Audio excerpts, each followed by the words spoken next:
Good evening and welcome to the regular City Council meeting of Monday, August 12th. It is now 5:35 and I would ask Mr. Abel to lead us in the pledge. I pledge allegiance to the flag of the United States of America and to the republic for which it stands, one nation, under God, indivisible, with liberty and justice for all. Thank you, Mr. Abel. Clerk, could you call roll? Councilmember Onken. Here. Councilmember Orick. Councilmember Nutter. Here. Councilmember Hoheimer. Here. Councilmember Abel. Here. Councilmember Hills. Here. Mayor Burris. Thank you. I would ask for a motion to approve the agenda.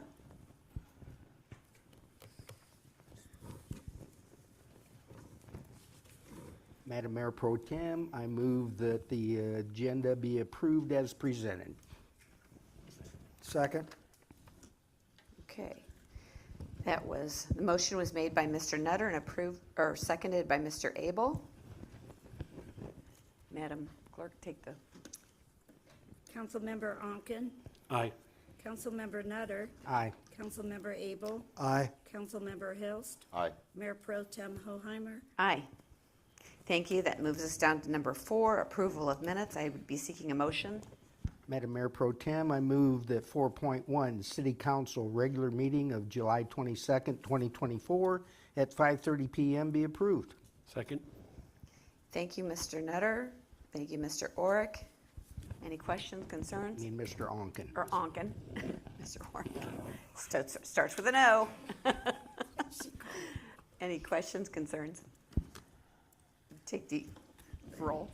Councilmember Nutter. Aye. Councilmember Onken. Aye. Councilmember Abel. Aye. Councilmember Hills. Aye. Mayor Pro Tem Aye. Hoheimer.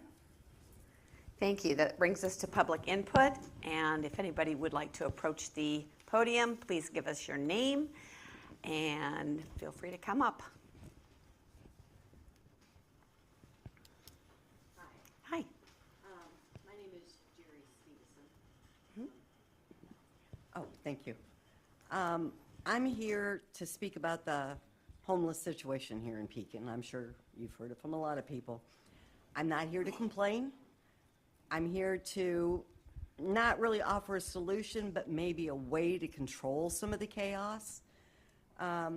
Most of the homeless that I have encountered, they live that way by choice.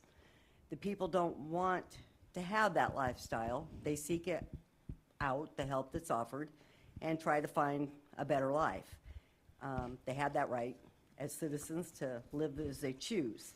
They may not, we may not understand, and we look the other way and try to ignore them. But I get upset when I can't take my grandkids to the park because they're sleeping on the benches and all their junk and garbage is spread out all over the place. They roam the neighborhoods and take what they want. They squat in the houses, even in storage units. I choose to have a 50 by 90 foot piece of property here in Pekin in a neighborhood that I take real good care of. I pay very good taxes for that little piece of property, and so do my neighbors. We take care of everything. But, you know, if the grass gets too tall, or there's something in the yard that isn't right, or something with the house, you know, the city comes in and, oh, no, you got to fix this, or we're going to give you a ticket, or we're going to condemn it, or we're going to do that. But yet, they seem to do what they want, where they want, and when they want. So, you know, if we don't pay our taxes, you guys will take the property. When we have an issue with homeless person or persons, and, you know, we call the police are like, well, there's not much we can really do about it. I'm like, okay, what's wrong with this picture? I don't want you to think I'm just standing up here blowing steam, because I have experience on both sides with these people. I manage 70 residential rentals for a company and 2 storage facilities that we have teamed up with the Salvation Army. We have worked with placed many homeless vets in our apartments and work with them and help them do whatever we can do to help them. We've even hired some of them who've done yard work and maintenance work and stuff for us, and some of them succeeded very well. Other ones, you know, they've went back to their old lifestyle, but at least we tried. But once again, that's their choice. Nobody's forcing them to do anything. But on the other hand, I've encountered them in other ways. I was shampooing carpet in a rental and ran up to Menards and came back and found one asleep on the wet carpet. He was very belligerent and very intoxicated or drugged or what, I'm not sure. I was able to get him out of there. I won't tell you how, but I was able to get him out of there. I have a storage facility, as I said, that we rented, and we had a storage unit we had no paperwork on, but the thing was locked. Couldn't figure out what was going on with it, so we staked it out. Well, there was a homeless guy living in it. His name's Ben. We cut the lock off and got him and his stuff out. Now, Ben still comes out there, and he's not in any of the storage units, but we see him on the property, and his thing to me is, I have no place to go. Well, Ben, get a job, go do whatever you need to do. Recently, I had to evict one out of a vacant house. Had no other way to get them out because they moved in, put the utilities in their name, and just started living there. So there was nothing I could do except spend money for an attorney to get them out of there, and I didn't even know who they were. So it's not that I'm not, you know, experienced with them. So let's approach this with some common sense. Instead of trying to make these people conform to a society that they don't wish to conform to, you're not going to get rid of them. You're not going to run them out of town because they're going to keep coming back. So why keep wasting taxpayers' money, forcing programs onto them that they don't care about? They could care less. Why Pekin has large pieces of property just sitting here vacant. I know there's one on 98. I know there's one on 2nd Street. I think you got one out on Veterans. Take one of those pieces of property, and that's where they have to go. You could set it up as Mrs. their Stevens, community. I'm sorry, you've gone over your time to speak, but if the council isn't amenable to letting her finish. I'm almost done. Sure. Okay, go ahead. You know, I mean, they could put up their tarps, they could put up their boxes, they could make that their little community. I've got a camper, I'd be happy to donate. We could put a camper out there, have somebody go out 2 or 3 days a week, make sure, you know, there'd have to be rules and regulations, but make sure that it's being conformed. Put dumpster out there, put porta potties out there. And this is where you have to go. No more living in the parks, no more living along the railroad tracks. I mean, I got a whole camp down the street from where I live. Give them a place to go. You might be surprised. They might accidentally make a community.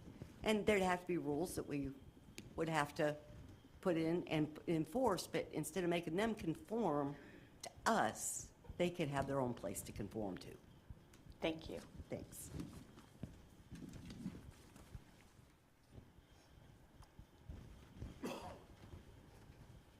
Good evening. Good evening. My name is George Alexander, and I've been driving for like 20 years. I drive for Uber and Lyft, and I just picked up a job here. I do the delivery of the food here for Grubhub. So just wanted to address and help out as far as the economy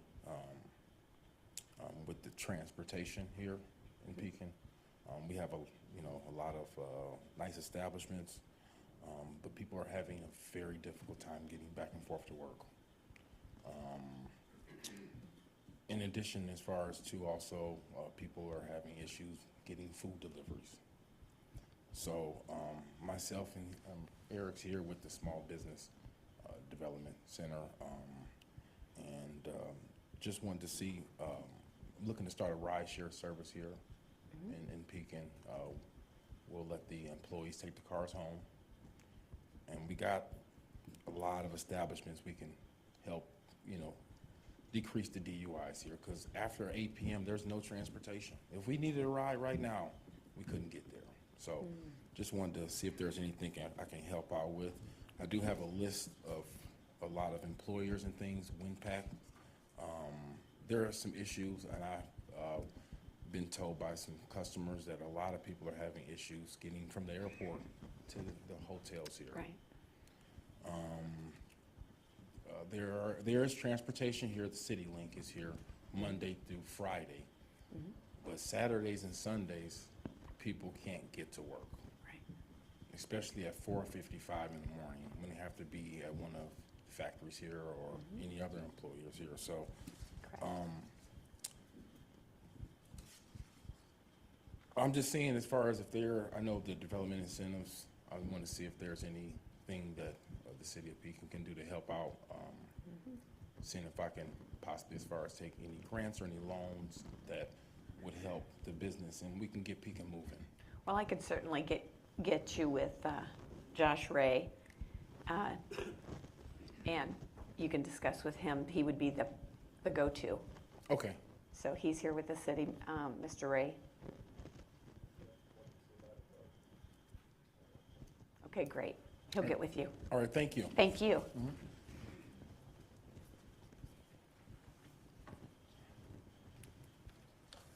Hello. Good evening. Hi, my name is Terry Gambetti, and I am here representing Pekin Downtown Main Street along with Colette Willoughby, who is the chairperson for the Taste of Pekin this year.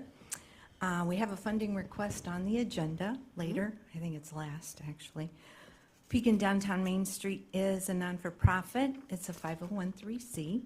We have no paid staff, nor do we have a revenue source. So we've been running some events to try to make some money to be used towards the revitalization of downtown, and they've been pretty successful.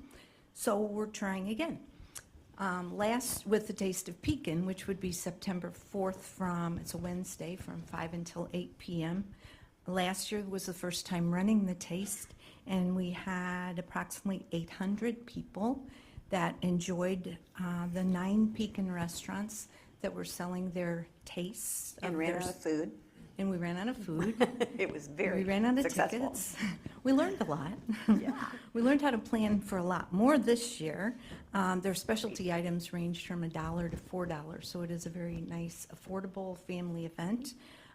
We're planning for more restaurants this year. Also, we're adding the lip sync. It's back from the 90s, and a karaoke contest as well. Dragon Dust cooking contest.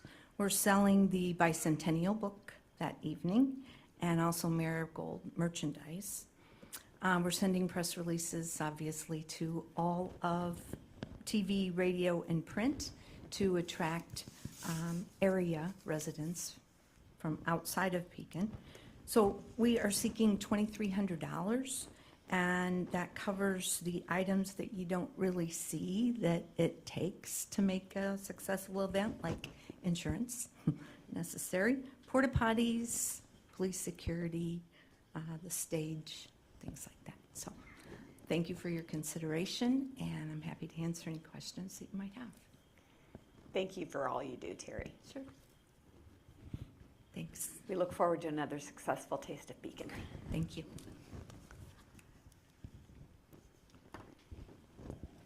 Anyone else?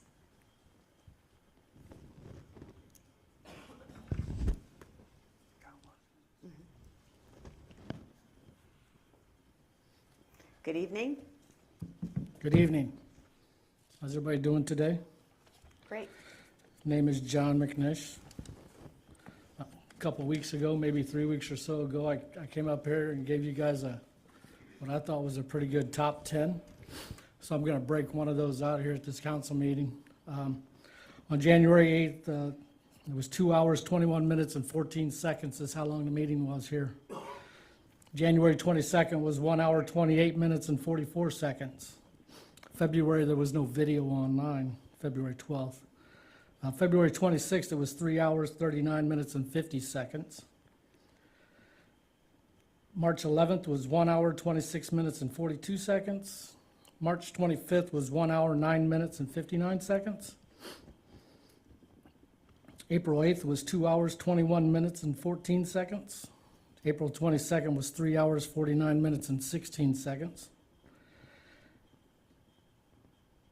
May 13th was 3 hours, 15 minutes, and 25 seconds. May 28th was 1 hour, 17 minutes, and 25 seconds. June 10th was 1 hour, 28 minutes, and 31 seconds. June 24th was 2 hours, 2 minutes, 36 seconds. July 8th was 2 hours, 4 minutes, 51 seconds. And July 22nd was 1 hour, 50 minutes, and 49 seconds.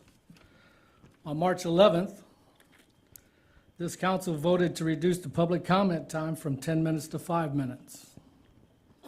At this meeting, Councilmember Hoheimer compared public input to a gen ed class, and she would have a hard time coming up with 3 minutes of material.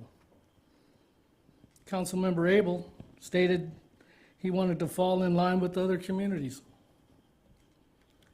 Councilmember Onken talked about keyboard warriors and superheroes. Councilmember Nutter just agreed with the others. And Mayor Burr stated how costly it is to have staff and cities sitting around here. Well, reducing public comment hasn't reduced the attorney fees the city pays out. It definitely hasn't made it more efficient, as you can tell by the agenda tonight.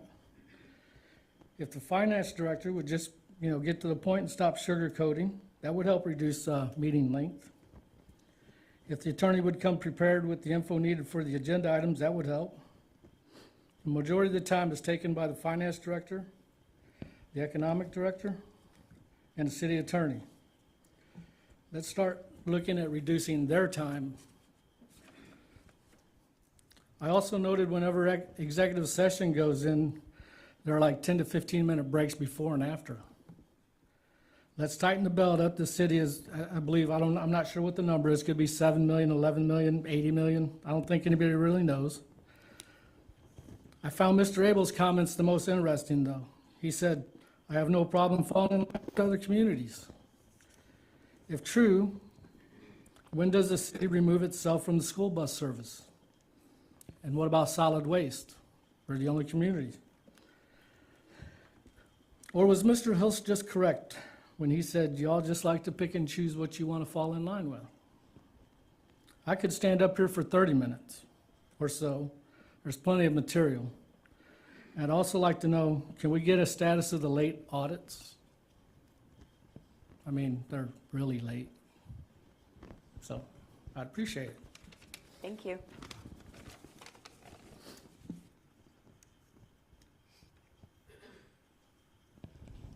Anyone else? Okay, public comment is closed. I would be seeking a motion for the consent agenda. Madam Mayor Pro Tem, I move that the following items on the consent agenda be approved. 6.1, accounts payable paid through August 2, 2024. 6.2, Pekin Fire Department monthly incidents, July 24. 6.3, Building Department permit report for July 2024. 6.4, Pekin Police Department monthly statistics for July 2024. 6.5, Fire and Police Commission rules and regulations. 6.6, Resolution number 169-24/25, approving the mayor's appointments to the City of Pekin Liquor Commission. 6.7, Resolution number 170-24/25, authorizing city manager as the city's representative to sign loan application documents. 6.8, receive and file bids for 2024-2025 sidewalk improvement project. 6.9, receive and file bids for contract for demolition services at 1021 Augusta Street. And finally, 6.10, receive and file bids for contract for demolition services at 510 South 3rd Street.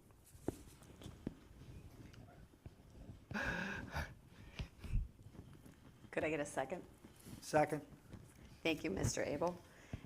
We have a motion and a second. Any questions? Okay, please call the roll.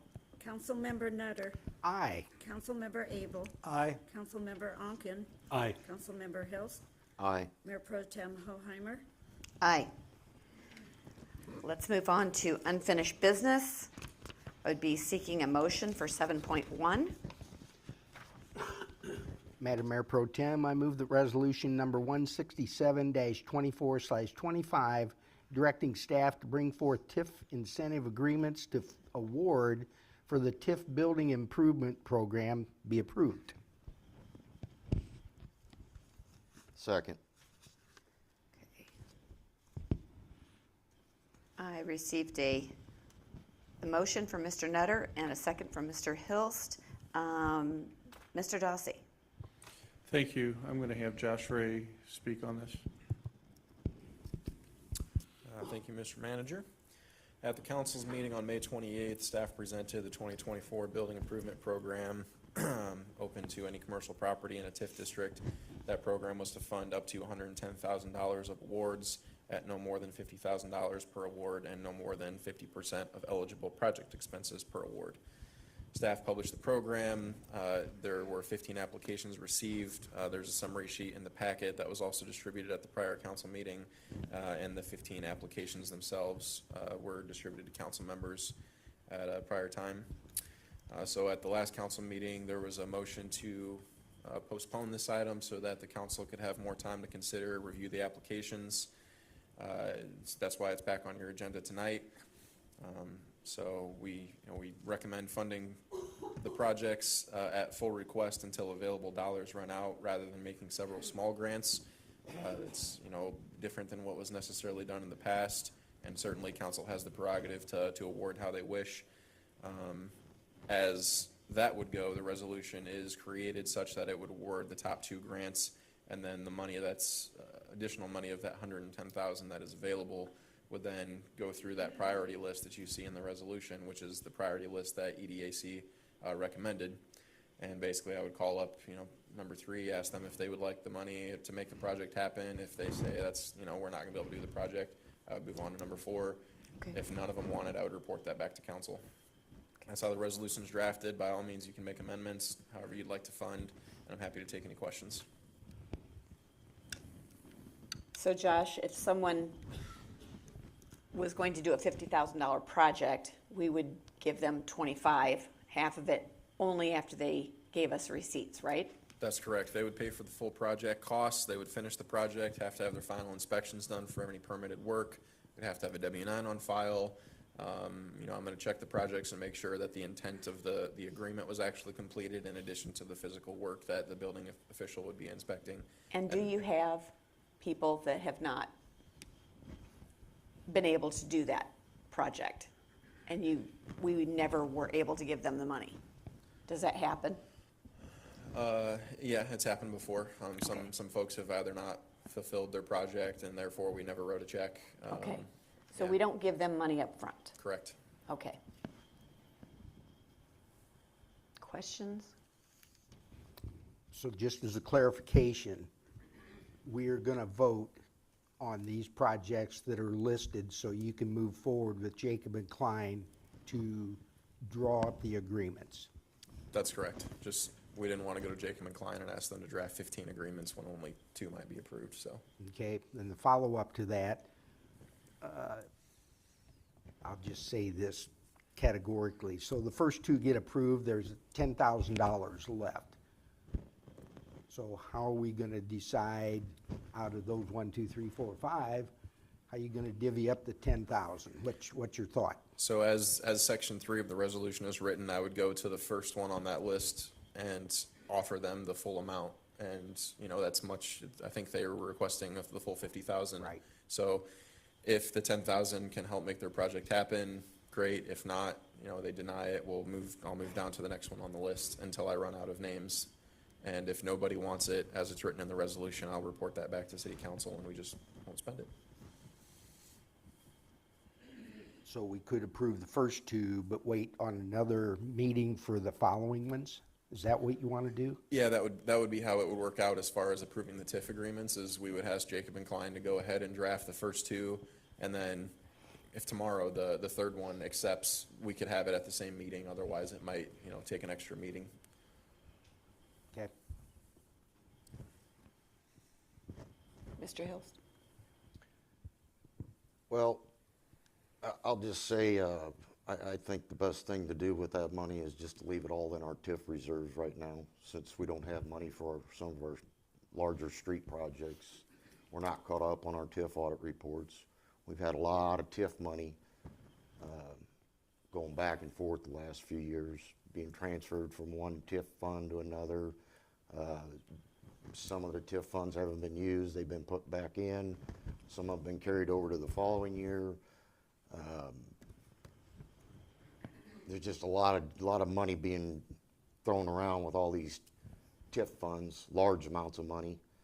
And I just think it would be the best thing for the city to eliminate these small grants for a couple years, let our reserves build up, which would be quite a bit if you let them build up, and utilize that money for larger projects that are going to benefit a larger population of our community and the residents, rather than a bunch of small ones. But, so, that's just my opinion.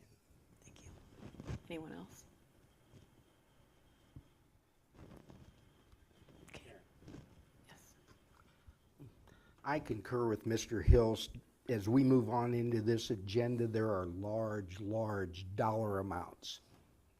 And if you take those dollar amounts, don't issue them, that builds up the funds for possibly a good, large project that may be coming, let's say, in the Southern Industrial Park. The other thing is, we've got a lot of projects that we're looking at that we could use in these TIF funds, and we have been moving the money around to make them fit for BDD, or fit for the Southern, or fit for Court Street. Personally, I think that's a bad practice, and I concur with Mr. Hilst. We need to put a halt for a while, build up the funds so we can actually say, oh, we don't have to move those funds around. We could use it for downtown or whatever. So, again, my opinion, we're going to vote on this, so go with that. Okay. Madam Clerk, call the vote. Councilmember Nutter, Aye. Councilmember Hills, No. Councilmember Onken, Aye. Councilmember Abel, Aye. Mayor Pro Tem Hoheimer. Aye. Motion passes 4-1. Now on to new business. I would be looking for a motion for 8.1. Yes, Madam Mayor Pro Tem, I move that resolution number 171-24/25, approving the proposal from Alder Energy for the lease and development of city-owned property at the Pekin Municipal Airport be approved. Second. Thank you, Mr. Nutter. Thank you, Mr. Abel. Josh? Mr. Dawson? Go ahead. I just saw your name on here. I was like, I'll just say, pick on you. Yeah, so the city was approached by Alder Energy in April regarding potential community solar development at the airport.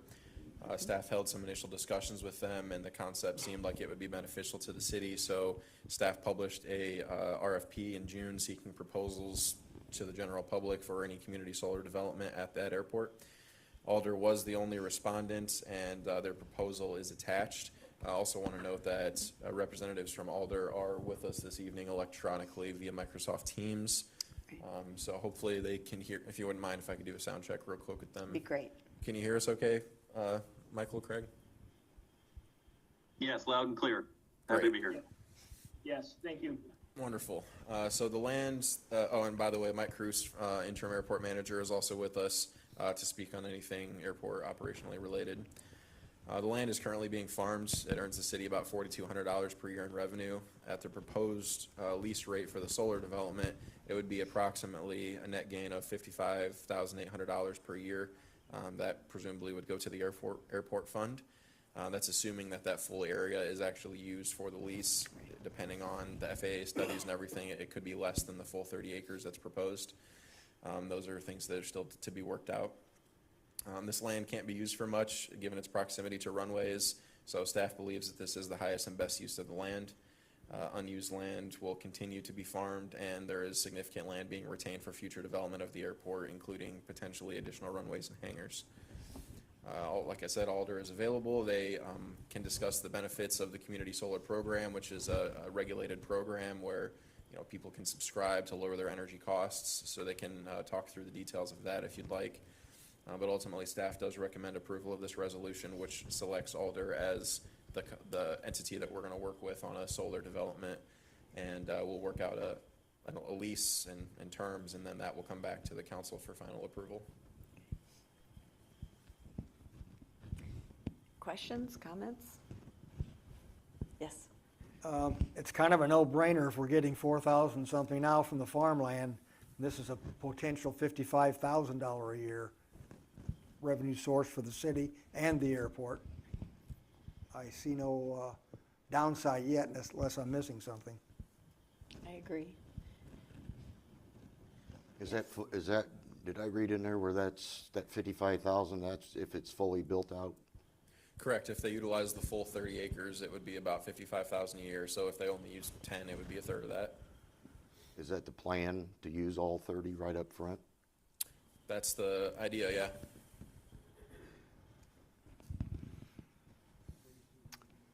Hi, Mike. Nice seeing you again today. Hi, Dave. Glad you made it. So my question, I know you've been involved with it. What's your feel about the FAA So going for the approval process? Timeline? So this whole project,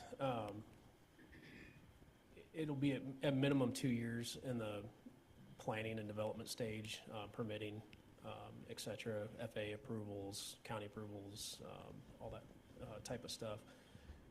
The FAA, anything that we can do to help generate and offset operational costs of airports are typically looked up beneficial, and they encourage them. Solar at the airports are definitely encouraged by the FAA.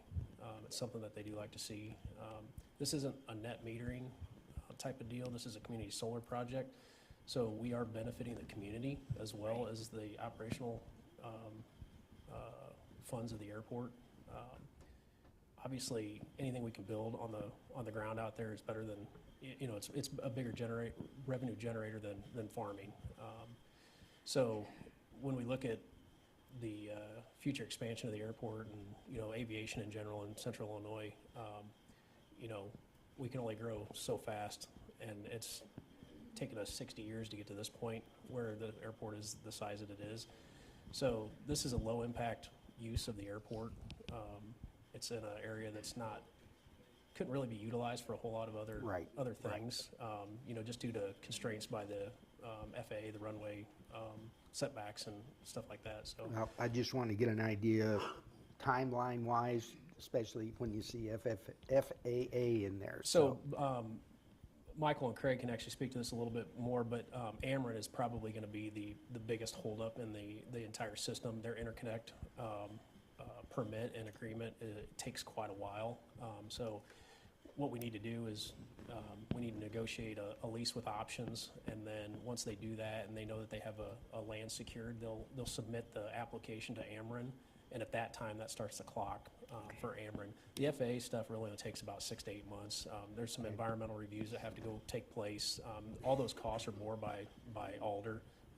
This is a no-cost project to the city, Okay. other than, obviously staff time to manage it. But the FAA side of it, our airport engineers looked at it. She doesn't see any problems with it. The future expansion of the airport, considering our airport layout plan and what the FAA has already kind of blessed as a future, potential projects, it doesn't interfere with that. We checked on all that kind of stuff. So, the airport commission looks at it as a beneficial thing to the airport. We looked at a community solar project 5 or 6 years ago, a 2 megawatt project, and we weren't selected for that project by the state, but that community solar was pretty new at that time. But it's becoming more commonplace. So we see it as a benefit to the airport and to the community. So that's why we're looking to proceed. Thank you. One other additional to that, and this is for the public, and Josh, this is just a resolution to move forward to adopt a lease agreement, which will come back to us at a later date. So this is by no means an agreement, because there is no lease yet, just to move forward to get the lease. That's accurate. We need to do some more discussions on what the exact lease terms are going to be. Alder's going to want to do some more due diligence, but yeah, this is just to select Alder as the entity that we're going to work with on this. And with having them online, I would encourage, if you guys have questions for them about how community solar works, you guys might ask some questions if they have any. I'm good. Mr. Hills, do you have anything? I'm good. Mr. Abel? I'm good. Okay, Madam Clerk, call the roll. Councilmember Nutter. Aye. Councilmember Abel. Aye. Councilmember Hills. Aye. Councilmember Onken. Aye. Mayor Pro Tem Burris. I'm sorry. Mayor Pro Tem Hoheimer. Aye. Motion passes 5-0. I'm looking for a motion for 8.2. Madam Mayor Pro Tem, I move that ordinance number 4215-24/25 authorizing the assignment of lease and sale of municipally owned real property to Tremont Cooperative Grain Company be approved. Second? Thank you, Mr. Onken. Thank you, Mr. Abel. Mr. Dossi. Thank you. The city of Pekin currently owns approximately 3 acres of property at 605 Front Street along the Illinois River across from the wastewater treatment plant.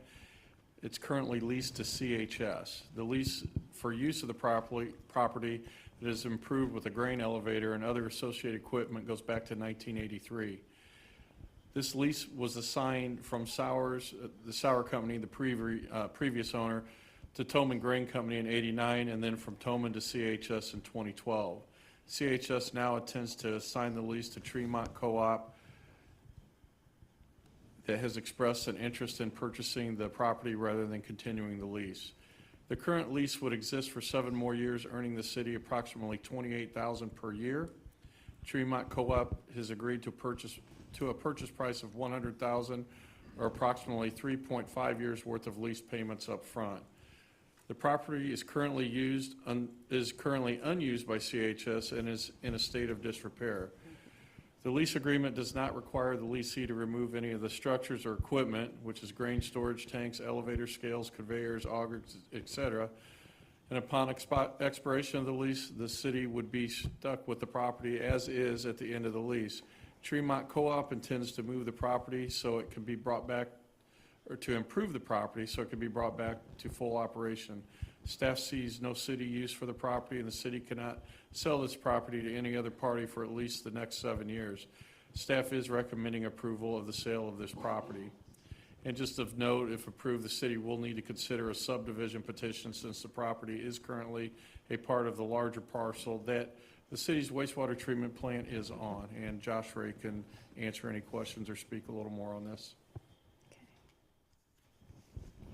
Questions?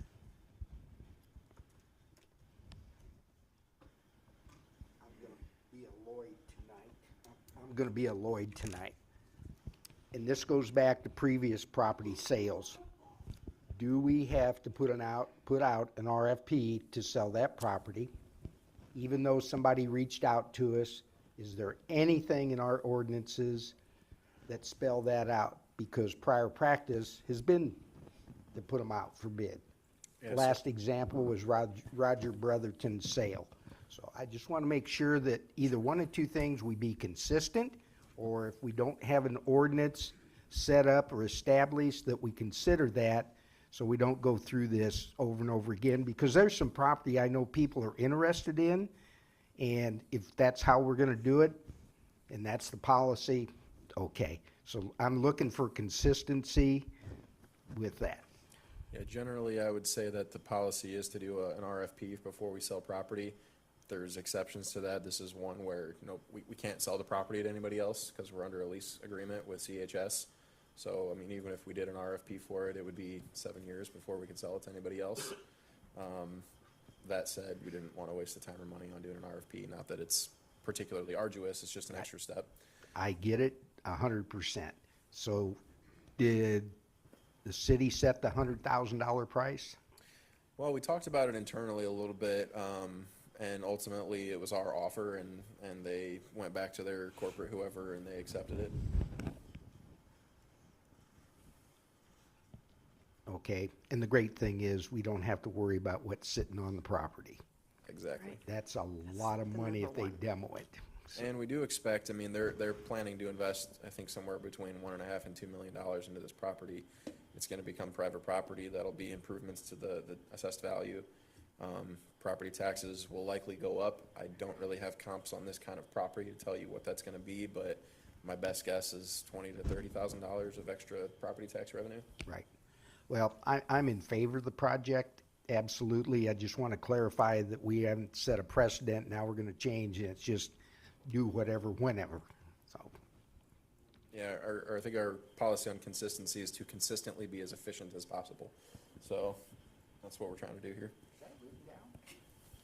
Yeah, it's John's motto. City code does, Consistently efficient. city code does not require an RFP.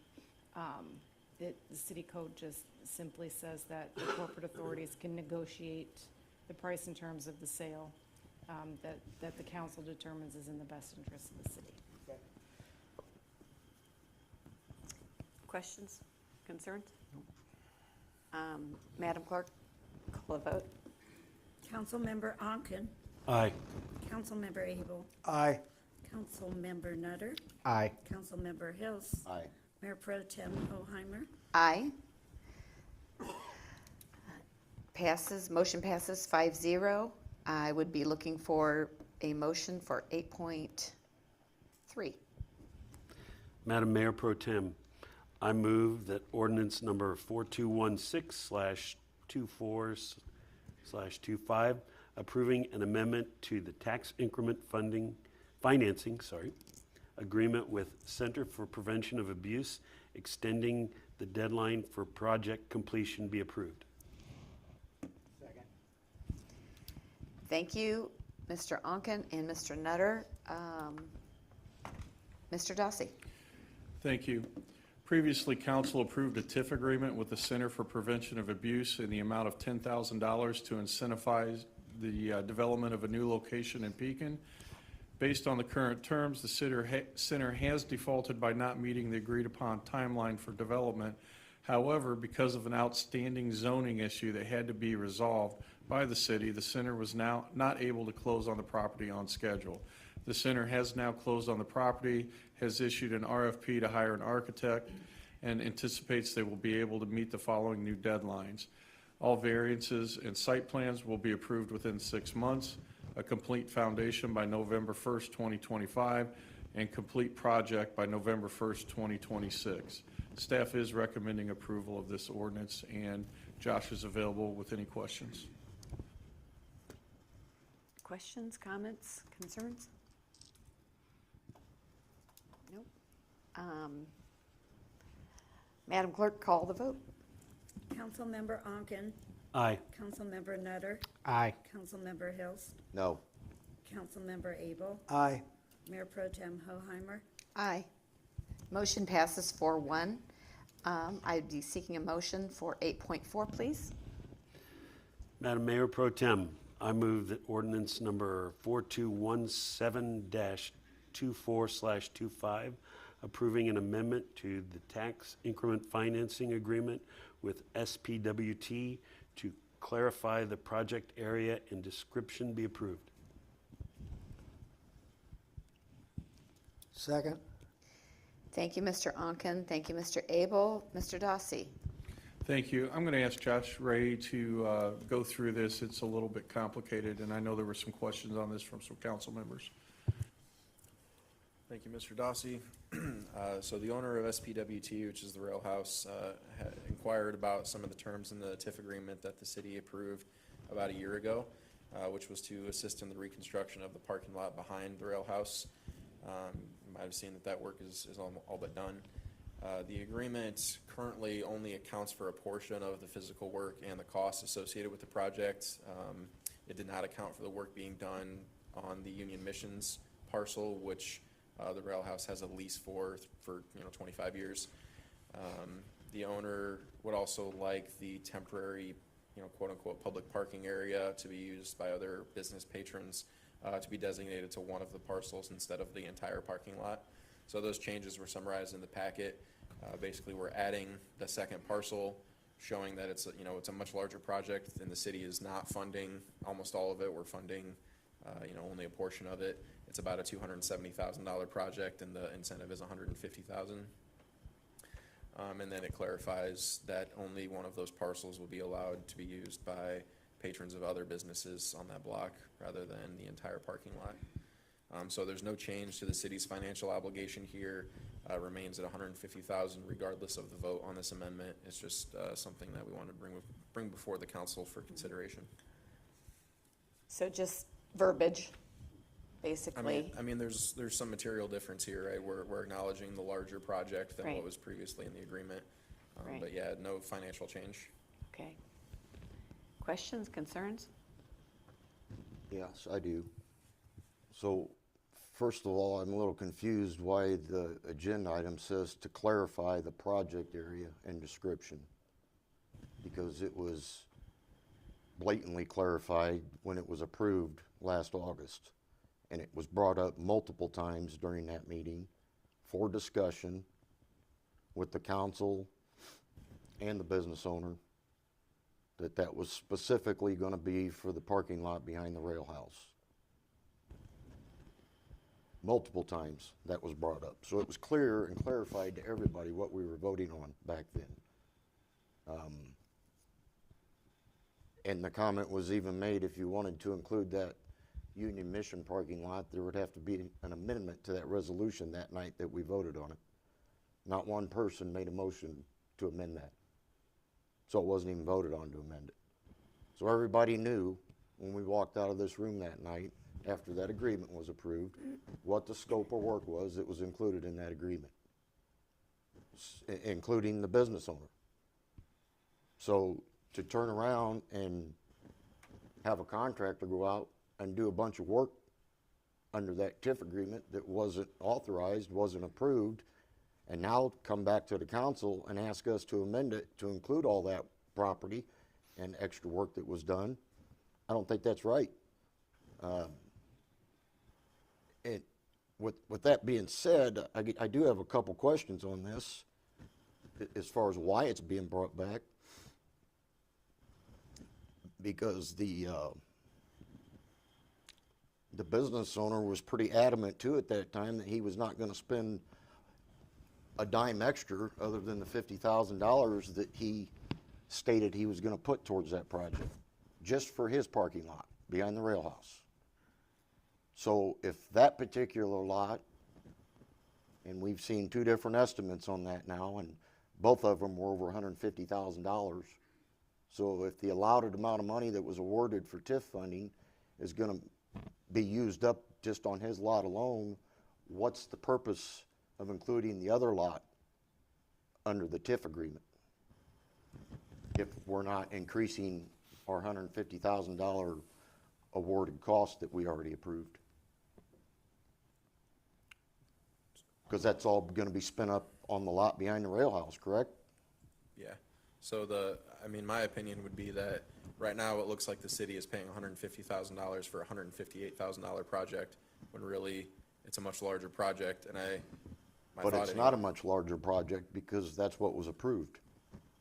All I'm It's saying trying is to become a much larger project tonight. the actual work he completed is a much larger project, and whether the council wants to consider all of that or not is totally up to you. That's what I'm saying. That was brought up to be considered when this was originally approved, and it was not considered. So I don't understand why it's being brought back now, because the work was done. The work should have never been completed on the city's back to come back and ask us to pay for it. If that's the case, then we should be asking to amend this before the work was ever completed. Well, he could do the project whether or not the city approved it, as, other than permits, of course. But even if the city only approved, the project right behind the rail house, he could also, in consultation with the mission, do his own project on the side. Which is what he did. That's my whole point. So why are we being asked to include that in the TIF agreement? Dominer asked, and I thought it was a good idea to show that there was a much larger project being done than just, the city paying for 99% of it. Okay, what about the area that was carved out on the corner down there to put up an electrical LED message sign? Who approved that? We've never even had a discussion about that. I don't know what you're referring to, so I don't know if Nick maybe knows about that, or. There's no plan for a sign right now. Has anybody been down and seen the work down there? I've seen the work, and he's put piers up, but there is no sign no agreement. Whose property is that on? Is that city right away? Part of it's right away, part of it's. So somebody had to give him the authority to do that construction work on the city's right of way right there, to put a form in for a sign. It's on the mission side. Huh? That's IDOT, it's on the mission's property. The IDOT right away, it's not cities. There's no city right of way down there? No, it's IDOT. So that's on state right of way. Correct. Dean, did you just say that the work was done on the private property, though? Yeah. Okay, and another question I have, even though that lease agreement that he supposedly has with the Union Mission for their parking lot, that has nothing to do with the city of Pekin whatsoever, because we're not a part of that lease agreement. But now that is being leased, and it's been publicly disclosed that it's being leased for his patrons, will taxes need to be paid on that property now that that's not being utilized for a nonprofit organization anymore? Because that's not being utilized by the mission. Yeah, that could be. I'm not a tax professional, but that would be a logical question. Okay. Okay, that's all I have on that. Thank you. Any other questions? Is somebody gonna look up the tax thing, or, okay, so can we hold off on a vote till we find out about that? Whether that property is now. Regardless of the vote, he's gonna use it for that, so regardless of the vote, we should check on it. Yeah, we certainly should. Yeah, I got one question. Well, actually, two. So in this agreement, it only says patrons, so how picky we want to be. It didn't say that's employee parking also. That's maybe nitpicking, but it doesn't say his employees can park there. Yeah, patrons was the word used in the prior agreement, so that's what I kept over. Okay. And the other thing is, so the amendment also included an adjustment in the estimated eligible project costs that went from whatever it was, 200, now it went up to 270. And it says not to exceed $150,000. So correct. We're just showing that it's you know, previously it was shown that the city was paying $150,000 for a $158,000 project. And I think it's, at least my opinion, it's fair to say that it's a larger project, and I think it reflects better on the city if we're paying a smaller portion of a larger project. But, you know, it's Well, the funny part not is, important. when you start calculating how many square foot it is, I understand why he did it, because it's a whole lot less doing the, I don't know what the total was, 40,000 square feet versus his lot. So it's, the cost per square foot's less, which, Could be. okay, that's good for him to do the rest of the lot. So I'm like Rick, I don't know why we even brought this up. And there was no temporary 2-year agreement for that parking for the patrons, for the businesses adjacent to that parking lot. That's something else that's been added. No, that was in the prior agreement. There was nothing in that prior agreement that said 2 years at all about that I parking. can show you after the meeting if you'd I like. can Mr. show Close. you because I've got it written down. In fact, I got it right here. I'll tell you what it says. The developer allows use of the parking lot to patrons of the businesses located adjacent to the parking lot. And that's all it says. It doesn't say for 2 years. Nowhere in there does it say that. Would you like me to point to the part of the agreement that does? Sure. So section C1D8 of the original agreement states that the developer shall use of the parking lot for the term of the forgivable loan, which is 2 years. For the, read that again. Sorry, I'm reading the amendment. Let me get the actual original agreement. The language is the same. I just want to make sure I get it right.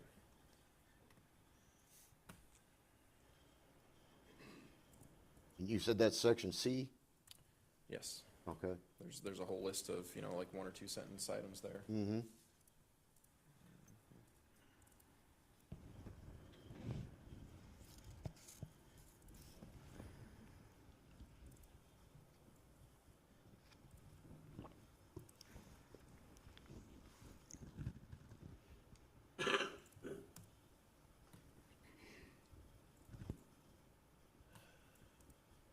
So there's a section, so what you're telling me then, there's a section in here that does state it was for 2 years, and then there's a section that doesn't state it.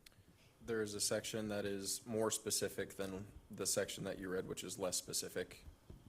Okay. So yes, the 2 years, I believe, applies generally in law. You go with the more specific. Could you read that to me again real quick, please? Sure.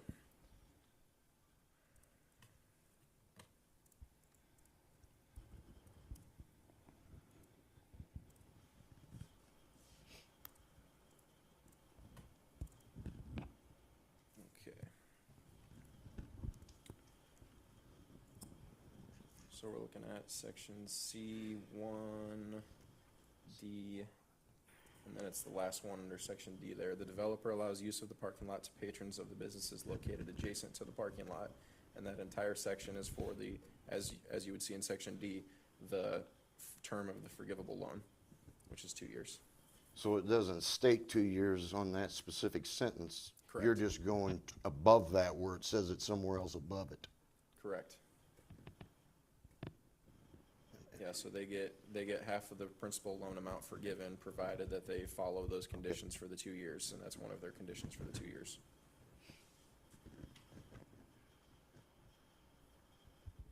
I don't know if that's the same.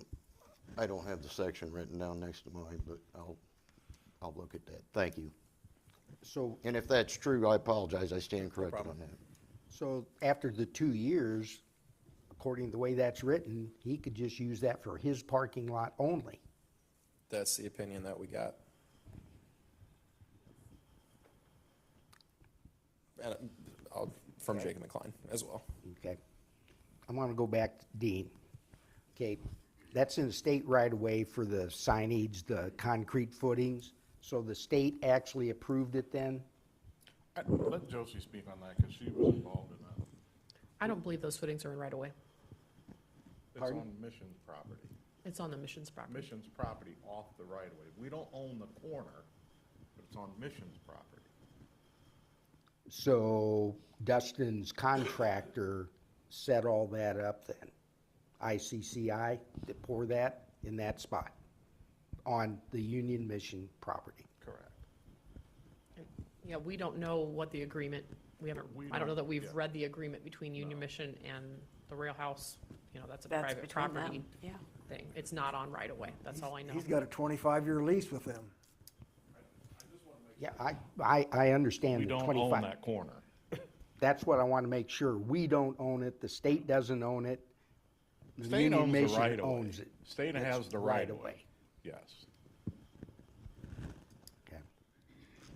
So if a sign was ever constructed there, there'd be no liability to the city on that whatsoever.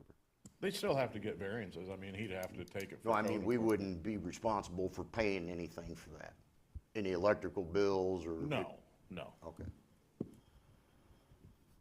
Unless the city wants to put a welcome sign there. That has been discussed. There's nothing in motion. That's a possible future thing. And if the city and council decided to do that, then obviously we would be responsible for those fees. That's not in motion yet.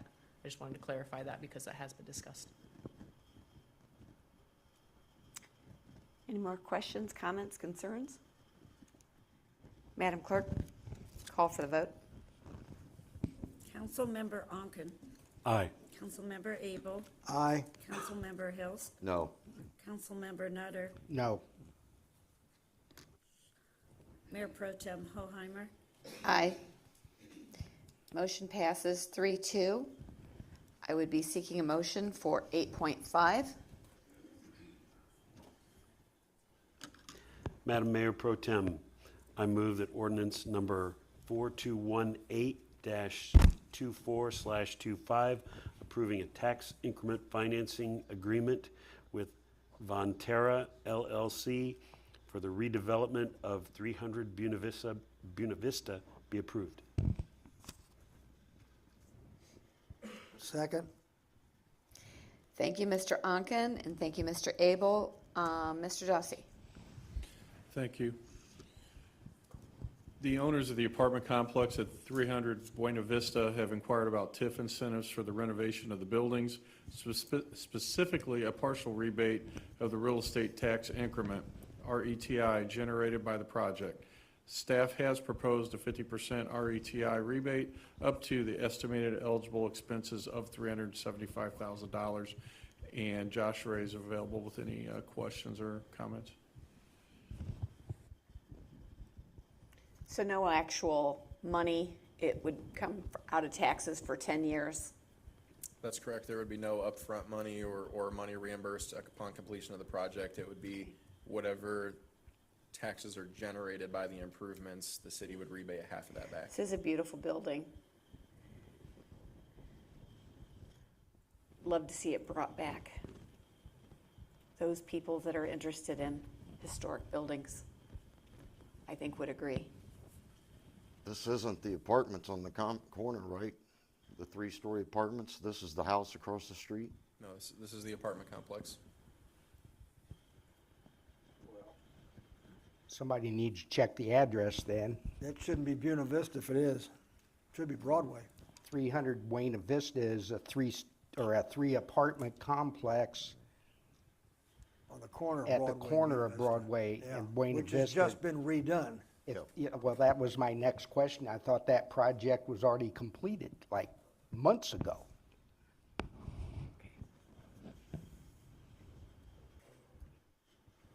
I'm stand corrected. It's the one across the street from that. It's My not the bad one I thought assumption. it was either. I thought it was the 3-story. Right. And you can't see an address. I agree. You can't see the address on that brick building at all on any direction. Right. It just says Buena Vista Apartments. So, Yeah, that's my mistake. When the applicant said apartments, I what thought I of the thought brick it building, was. so. Which It's not the brick buildings there. It's the blue vinyl house? siding house on the corner. Yeah, it's, That's already done. And wouldn't that, how's that all play out when we're gonna allow a house to get some incentives like that if they're not in a residential TIF district? The term residential TIF district is just what the council decides to title it. There's no particular requirement for it being a commercial property or residential property. So you can do incentives So for. residential property doesn't have to be in a residential TIF district to get TIF funding? Correct. It's just the title of the TIF that you can name it anything you want. So this particular one here, then, they're, like Dave was saying, since the work's already been completed, they're just asking for, or is this for future work? Nope, work's already been done.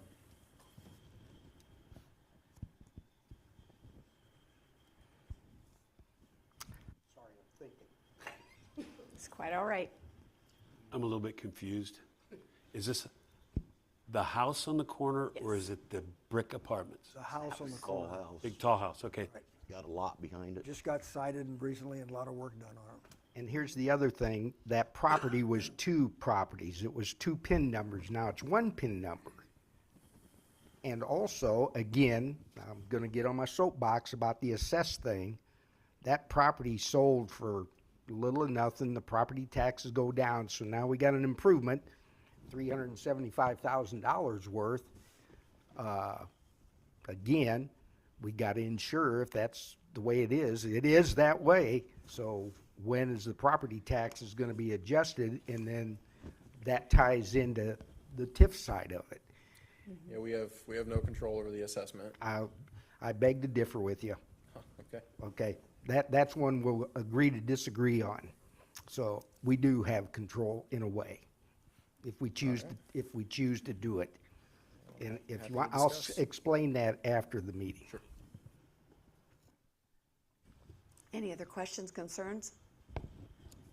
Madam Clerk, call the vote. Councilmember Onken, No. Councilmember Abel, Aye. Councilmember Nutter, No. Councilmember Hills, No. Mayor Pro Tem Hoheimer. No. Motion fails.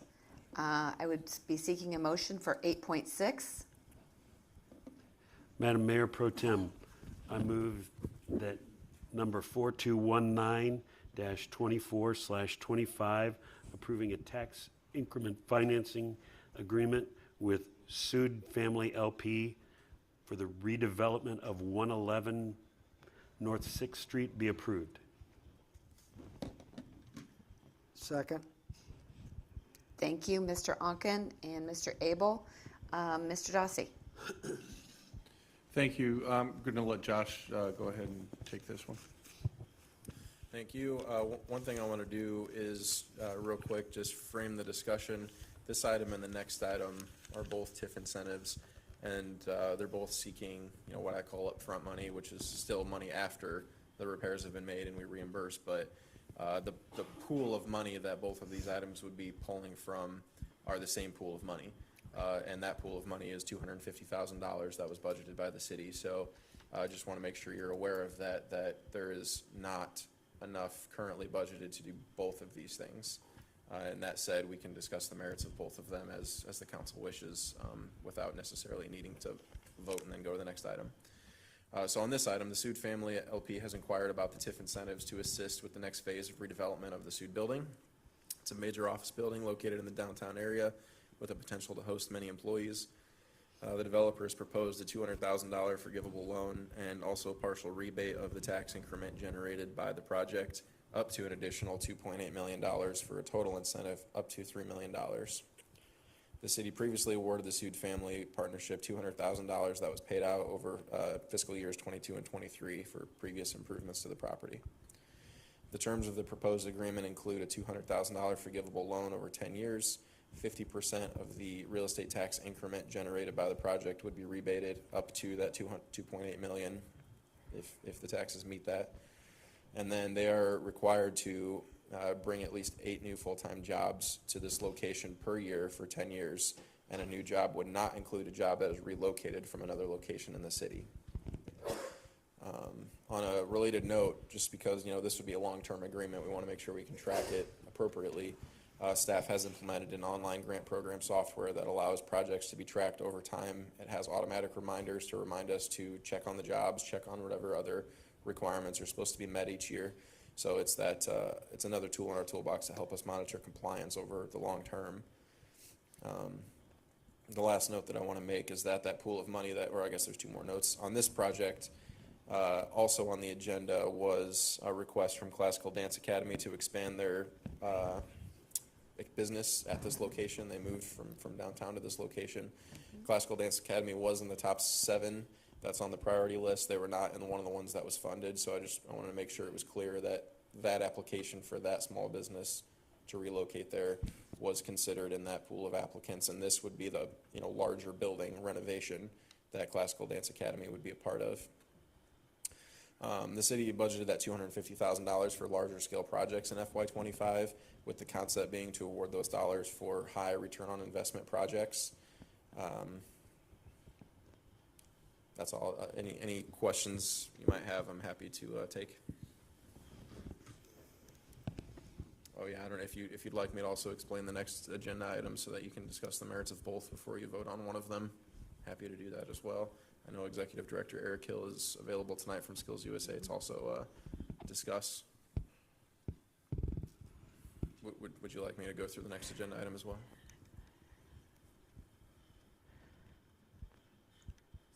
Yes.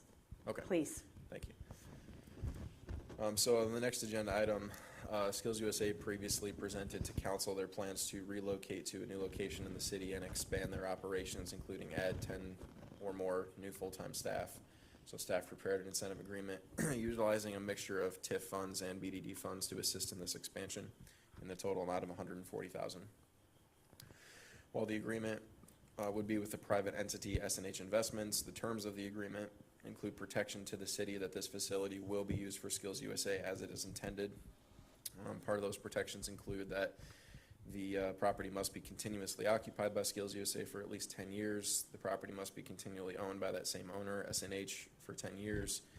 Skills USA or their partner organization, Youth Workforce Development, must add 10 new full-time employees in the city of Pekin within 2 years of this agreement. And S&H agrees to not seek any exemptions to real estate taxes since it would be a not-profit operating. It's not automatic, so we would just require them to continue to pay their property taxes for at least the 10 years. And in any given year for both of these agreements, if either one does not meet the obligations of the agreement, they would have to make that payment for that year. Or if they had more serious default, then they would owe everything back. On one other note about the Skills USA proposal is that Mr. Hill made the city aware that there was a federal grant awarded to Skills USA Illinois. I believe it's in the amount of $8 million. There are stipulations to that money, and he is available tonight to discuss the stipulations and the purpose of that federal grant money, if you would like. Thank you, Josh. Questions, comments, concerns?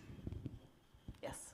Could Mr. Mr. Hill just explain the $8 million, because I know what, speaking for myself, I'm going to hear tomorrow why you have $8 million, but you want money from the city. So just clarify it for everybody's knowledge, please. Thank you. Yeah, absolutely. So the $8 million award is designed to expand registered apprenticeship programs with other Skills USA chapters across the country.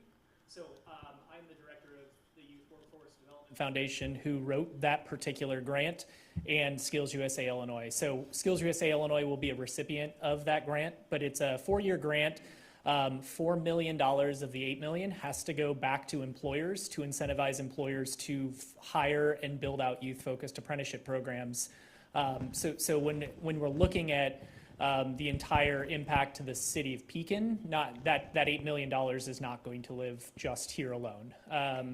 Again, in full transparency, since I'm up here, we did receive a line item from the state of Illinois to continue our expansion around youth apprenticeship programs, and a lot of the new jobs that we're talking about hiring is effort of those works. So those 10 new jobs that we're going to create in our next fiscal year, we plan to bring on $1 million more in just salary and payroll to head of household jobs that'll be here in the city of Pekin.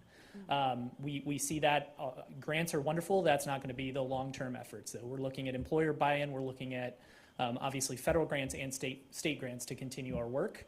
What I see as an opportunity with this TIF district, this funding is, while I will always be an advocate for Skills USA and our foundation to be here in Pekin, the 10-year agreement solidifies that we will be here beyond my tenure if I leave and move on from the organization. I want to see Pekin continue to succeed and strive forward, so that's why the 10-year agreement is a no-brainer for us as an organization right now, and it'll allow us to continue to expand and grow our organization from this great work that we've had over these couple of years. So again, appreciate any question. Oh, and another piece of clarity, I am the owner of S&H Investments. The reason that it was structured in this way was because of some of the TIF and some of the grants we were looking at with the city. Originally, Skills USA went to the Pradell family who owned the building, and we started into an agreement with them directly. As we found out what funding could or couldn't be taken advantage of, and really after our board of directors looked at it, our board really didn't want to own property. They don't feel like that's something that our organization should be doing. So it made more sense for an outside vendor to purchase the building. And so my board's fully aware of that relationship taking place. And we really looked at the entire investment that was going to be made, and that's how we came up with the reduced rent allocation. So again, I just wanted everyone to be fully understanding of that relationship before you cast a vote. But excited to be here in the city of Pekin and excited to see where this organization is going to grow in the next 10 years. Thank you for the clarification. Question.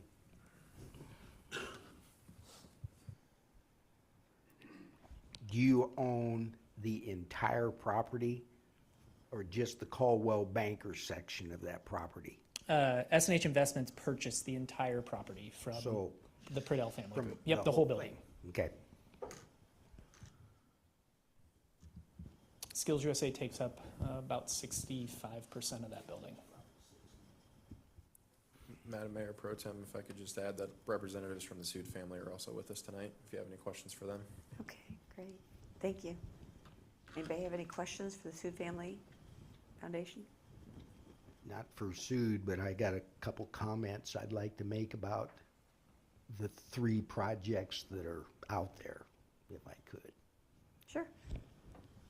So, Josh, this is in that $250,000 major project thing. And one of the criteria that we set for those projects was an ROI.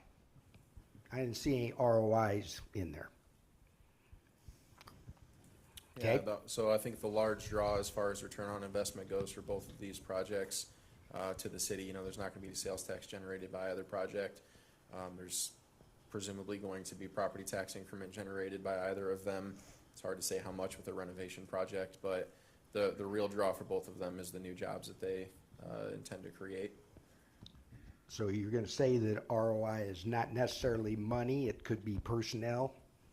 But my point is, there is nothing what you said in any of this, in any of those projects, so to speak. That's number one. Yeah, I don't think you could put a hard ROI calculation to either of these. Well, we approved it for an ROI, so. Second thing is, I'm really confused about this aspect of it. So the last TIF stuff, we took the EDAC. EDAC went through it. Is EDAC approved any of these? Nope, the EDAC generally doesn't look at individual projects, but we asked them for the grant program where there was multiple applications, 15 companies competing for a smaller number of dollars. It could have also not gone to the EDAC and just come straight to council, but that was something that council approved as part of that program, so. Well, I'm beginning to think maybe we should modify that.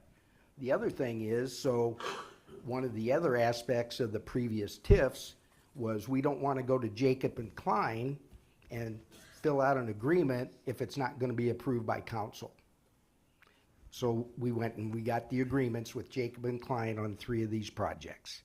Again, I'm going to go back to the continuity all the way through this TIF process. Either we're going to EDAC with all of them, or we're not going to EDAC for any of them, and they all come to council and we'll sort it out. So it's, again, I'm a little miffed. We're back and forth, and now we don't even, legitimately, with all the numbers that are in here, we got more asked than we funded. Accurate. So now how do you sort through that? It's the city council's discretion. I will make the comment that has been made to me. If someone wants to open a business in Pekin, they should be able to come in and open their own business. They shouldn't be coming to the city to help pay for it. And I couldn't agree more. But businesses that we have given money to have become prosperous. And with that it helps our community become more prosperous. So that's why I believe in the tips. I feel like we're getting more bang for our buck. I truly don't know of a position, any business, that hasn't been successful that we've given money to. So that's where I'm going to If you remember hang my hat. when we had the discussion tonight about the rail house, the owner was here, had his sales tax figures, what he paid the city to the penny up to that night. I would like to see a lot more businesses have that kind of money generated into the city. And to me, beating him down, I know you don't, maybe it wasn't to the exact letter of our rules, but we cry about revenue sources. There's a big one right there for downtown Pekin. I'll counteract, we also gave $300 and some thousand to a pizza place out of TIF funding, and we saw zero. That was So they come right and in go. the middle of COVID, Dave. COVID, that was a it- big yeah. mess. Yep. But There were we spent it. extenuating circumstances But we there. spent it. We gave it to them. Right. They didn't even open. Have you ever spent money and then gone, oh man, why did I do that? Never. Okay. I have a question. In regards to Skills USA, is there a possibility of a partnership with the city of Pekin for such as a internship to utilize their skills?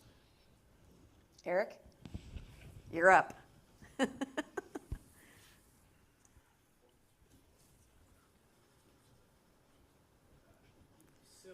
internship as far as like helping the city create an internship program?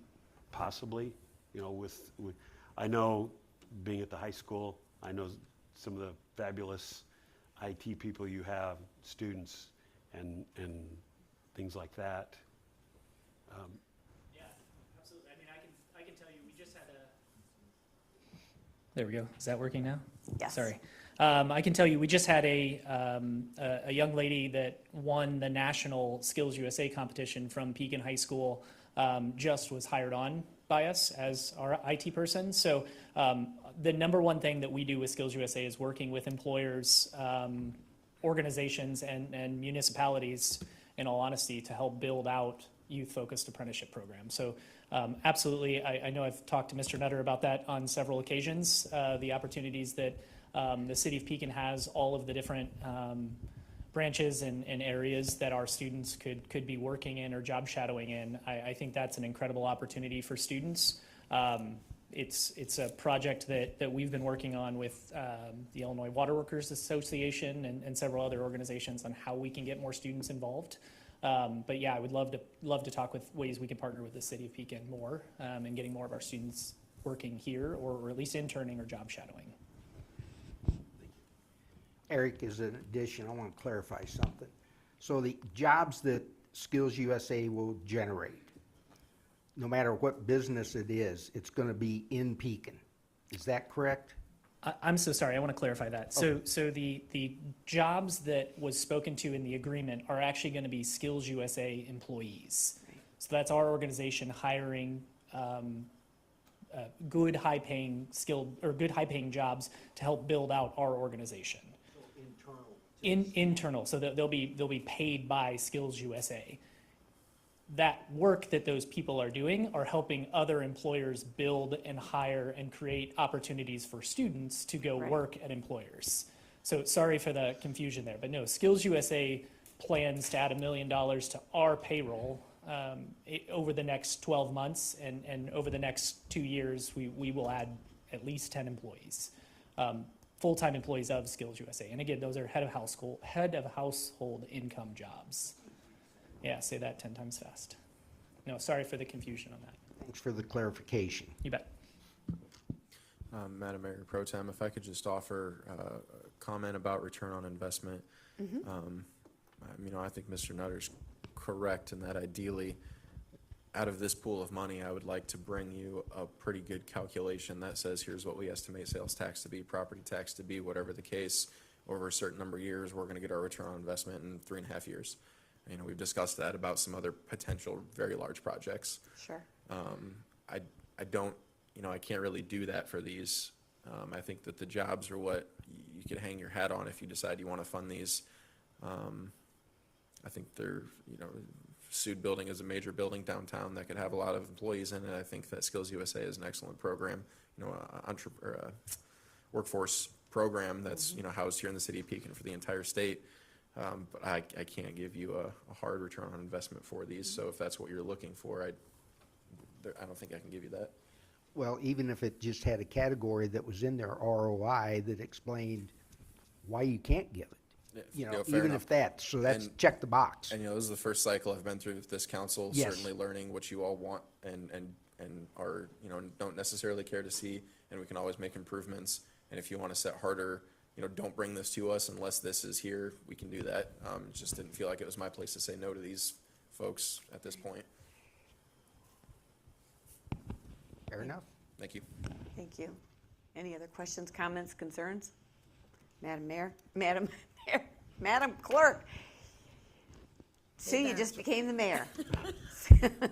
So to Call for- clarify, we're just doing the Sud one right now, Yes. correct? We haven't Okay. had a motion for the second one. Councilmember Onken. Aye. Councilmember Abel. Aye. Councilmember Hilst. No. Councilmember Nutter. No. Mayor Pro Tem Hoheimer. Aye. Motion passes 3-2. I would be seeking a motion for 8.7. Madam Mayor Pro Tem, I move that ordinance number 4220-24/25, approving tax increment financing and business development agreement with SNH Investments related to Skills USA Illinois redevelopment at 2815 Court Street be approved. Second. Thank you, Mr. Abel. Thank you, Mr. Onken. Mr. Dossi, I don't know, what do you guys want to do? We've kind of already talked about this. Yeah, I think you discussed it, so I don't think, If see any anybody has reason any to read questions, it. comments, concerns? No? Madam Clerk, call for the vote. Councilmember Abel. Aye. Councilmember Onken. Aye. Councilmember Nutter. Aye. Councilmember Hilst. No. Mayor Pro Tem Hoheimer. Aye. Motion passes 4-1. I would be seeking a motion for 8.8. Madam Mayor Pro Tem, I move that ordinance number 4221-24/25, second amendment to the FYI 25 annual budget be approved. Second. Thank you, Mr. Abel. Thank you, Mr. Nutter. Mr. Dossi. Thank you. This ordinance is to approve a budget amendment for 2 items. The first item is during the budget process for the fiscal year 25 annual budget. Staff consulted with Jacob and Klein and the Economic Development Group regarding anticipated revenues and expenses. Neither they nor we caught that one of the East residential TIF agreements that was to incentivize construction of an apartment complex began its tax rebate incentives for tax year 2023, paid in calendar year 2024. Which is earlier than all the other residential agreements approved under the residential TIF policy. The developer is owed the expense, and there is no budget in the grants/economic assistance line for this TIF fund, so staff is recommending a budget amendment to account for it. The East Residential TIF Fund is budgeted to realize an $83,943 surplus by the end of fiscal year '25, and this expense is $17,951.08, so there will be sufficient funds to pay this expense. Second, the grant award for the flock cameras in the police department has been finalized with the state, so the budget needs to be amended to show the new grant revenue and offsetting costs for that work that results in a net zero change to the budget. This ordinance requires approval of 2/3 of the city council. Staff is recommending approval of this ordinance. Thank you, Mr. Dossi. Do we have any questions? And to clarify, that's Yes. 2/3 of the members elected, not the members present, Okay, which is 5. okay. Could you repeat that, please? The 2/3 requirement to pass a budget amendment is 2/3 of the members holding office, not 2/3 of the members who are present. So you do need to take into consideration those who are So the not two members that are absent are going to be included in the, in the 2/3. So Right, it's so they 2/3 need of 5 7, not 2/3 of 5. okay, thank you. I have a question. The East Residential TIF one, so we're going to add a line item, is that correct? Called grants and whatever? Yes, and that's a line item that's in other TIFs. It just hadn't Right. been used It's so not far in here, that. so we're just creating, it's a mirror of what it would be in other TIFs. Okay, thank you. Okay, thank you. Anyone? Madam Clerk? Oh, yes. I just want to make one comment. So this is an already existing TIF agreement that the city already entered into, and it's a legal obligation that we make this payment. If we don't, they would definitely have standing to take action against us. Okay, thank you. Madam Clerk, call for the vote. Councilmember Abel. Aye. Councilmember Nutter. Aye. Councilmember Hilst. Aye. Councilmember Onken. Aye. Mayor Pro Tem Hoheimer. Aye. Motion passes 5-0. I would be seeking a motion for 8.9. Madam Mayor Pro Tem, I make a move that resolution number 172-24/25 approving contract with Flock Safety for license plate reader cameras be approved. Second. Thank you, Mr. Abel. Thank you, Mr. Nutter. Mr. Dossi, please. Thank you. This is in kind of conjunction with the budget amendment that was just made. This is approving the annual contract with Flock Safety for 52 Falcon license plate reading cameras that are currently installed. This purchase is fully funded as part of a multi-year state of Illinois vehicle hijacking and motor vehicle theft prevention grant that was awarded to the police department last year. The city has received this year's fund from the state of Illinois on July 25th, 2024. The Flock camera system has proven to be an invaluable tool to investigate serious crimes along with narcotics trafficking. Thank you. Do we have any questions, comments, concerns? I think it was just brought to our attention recently in one incident where they definitely proved their worth to Absolutely. the police department. Other communities are also raving about them, so I think we're on the right track. Any questions? Okay, please call for the vote. Councilmember Abel. Aye. Councilmember Nutter. Aye. Councilmember Onken. Aye. Councilmember Hilst. Aye. Mayor Pro Tem Hoheimer. Aye. Motion passes. I would be seeking a motion for 8.10. Madam Mayor Pro Tem, I move at resolution number 173-24/25, awarding bid for contract to complete the demolition of residential structures at 510 South Third to Wayne Litweiler Excavating Incorporated be approved. Thank you, Mr. Abel. Thank you, Mr. Onken. Mr. Dossi again. Thank you.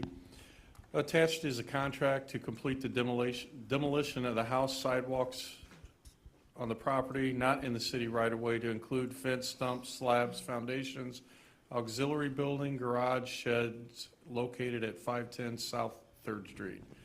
The requested amount was for $28,460, and they had a budgeted amount of $200,000.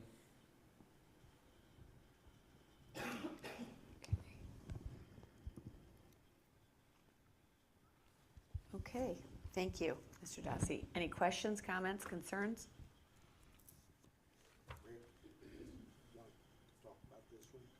That's on the next one.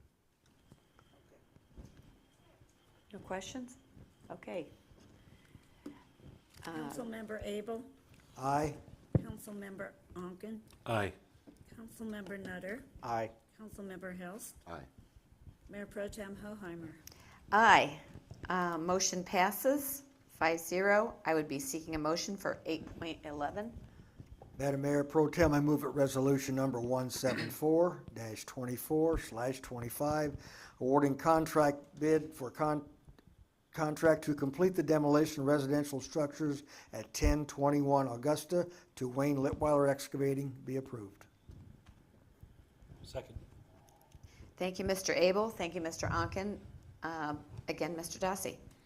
Thank you. Again, this is a contract to complete the demolition of the house, sidewalks on the property not in the city right-of-way, fence, stumps, slabs, foundations, auxiliary buildings, garage sheds located at 1021 Augusta Street, and Wayne Litweiler was the low bid.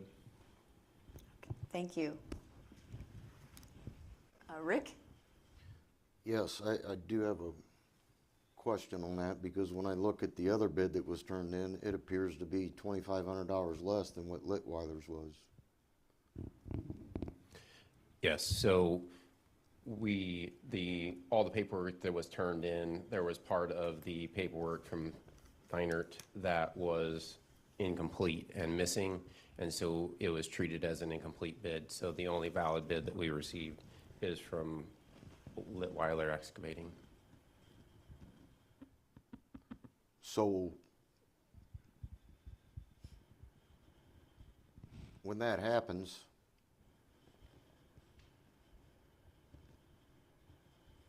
was there, I mean, do you know if there was a reason why any of that paperwork wasn't filled out? Or does anybody contact that contractor to let them know that they're not being considered now because they didn't do that?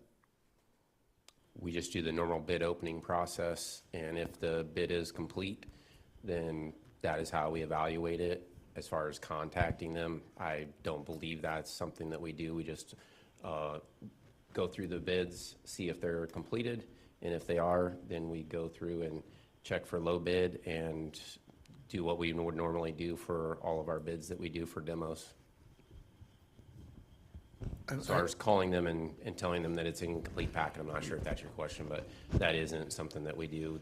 We feel like the burden falls on the contractor to turn in a complete bid.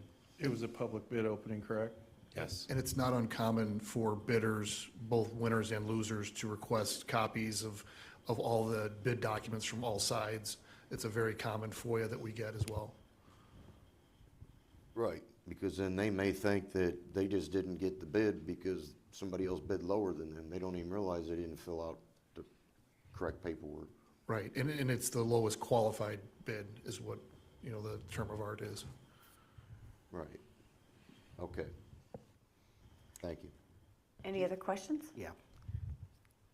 Again, back to consistency.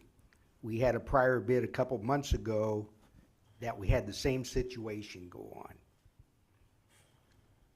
But the solution was we went back and rebid the project. Now, when it got rebid, only one came back.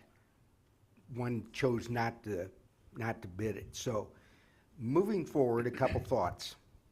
Let's be consistent. If that's the way we're going to operate, hey, if it's wrong, it's wrong. That's it. So let's be consistent there.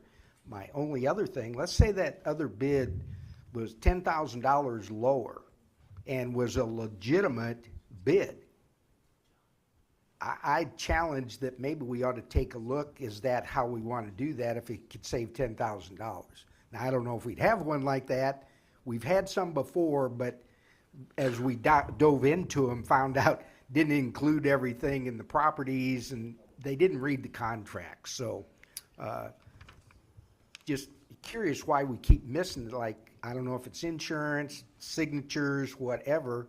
And you're right, the liability falls on the contractor. And, you know, we just need to be consistent. This is the reason we didn't get it, even if we had to pay 10,000 more or whatever, so. Yeah, and I just want to clarify on I believe on the issue that you're talking about where where we didn't do that, actually, it was both were not complete. I wasn't sure if it was one or both. It was both that weren't, and so that's why it went for rebid. Okay. To the best of my knowledge, we've never not done it the way that we're doing. So as far as consistency goes for us, we are consistent. Okay. Because it's a very slippery slope of how do we make a decision on, well, can we let them turn in insurance at a later date? Our stance is it's very clear, there's a checklist. Right. If they get it done, that's it. And a lot of these contractors have bid a lot of these contracts, so it's very clear what we're wanting. It's not a secret. It's very open, and so as far as consistency goes, that's it, and that's why we've taken the stance on, no different than if you go to the DMV and they say, these are the 3 items that you need. If you start saying, well, we'll accept this, we'll accept that, and that's where our concern is Okay. we feel like the liability to the city is much higher if we start granting those and start working with them. And I understand that we are working with taxpayers' dollars, but I think, to speak to what you said, the consistency is actually better when we stick to, if you don't have absolutely. the required documents, it is not a valid bid. Well, thank you for the clarification on that other rebid, because I only got part of the information, so thank you. And also, the council always has the option to reject all bids and ask it be rebid. So if there is a concern that, you know, somebody should be given another chance, the council can absolutely reject all bids and direct staff to rebid it. Thank you. Any other questions, comments, concerns? Madam Clerk, call the vote.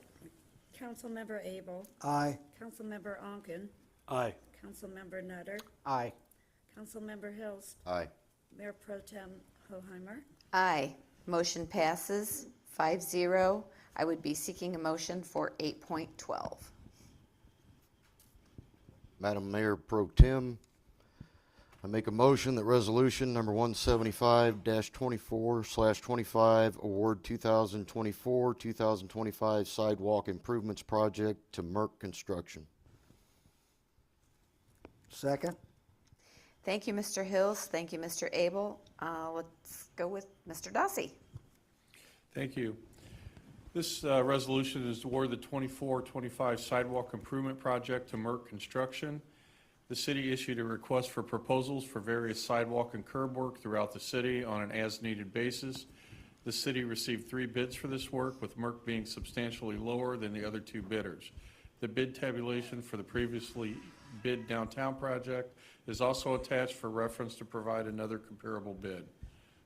This method of procurement will allow staff to complete small projects more quickly while still following the procurement policy. The locations involved in this project will be Alhambra Court and Granada Drive, Alhambra Court and Sierra Drive, and various downtown sidewalks and ADA ramps. This project will also involve various sidewalks and ADA ramps throughout the city as they come up. For example, if the street department completes an inlet repair which forces the ADA ramp to be replaced, these sometimes sit open for a couple of months waiting for a sidewalk project to be bid. The project allows the city to have a contractor that can be called whenever a project comes up. The project duration is until the end of 2025 and shall not exceed $1 million. This is not an exclusive contract, and staff will be issuing another sidewalk project shortly with a more defined scope in an attempt to get lower bid prices on simpler sidewalk work. And Josie's available for any questions. Thank you, Mr. Dossi. Any questions?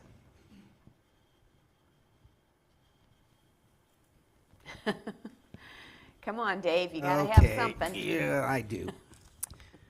So this $1 million was bid at specific locations for this project, or only the ones that are listed on here the Granada, Alhambra, and all that in Sierra. So explain how many are out there you're looking at for $1 million.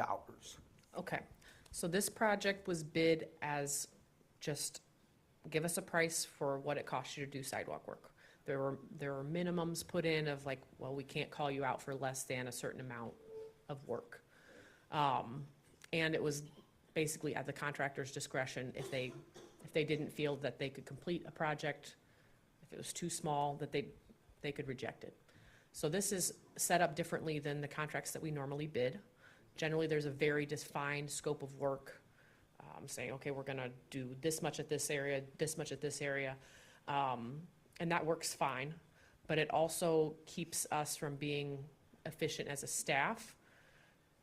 If the example that's given in the write-up is, you know, if we have an inlet repair or whatever that comes up, we have open sidewalk for a long period of time because we have to bid it out, we have to follow the procurement policy, and you know, it's just not very efficient, but it's also not great for the public who's trying to use these sidewalks.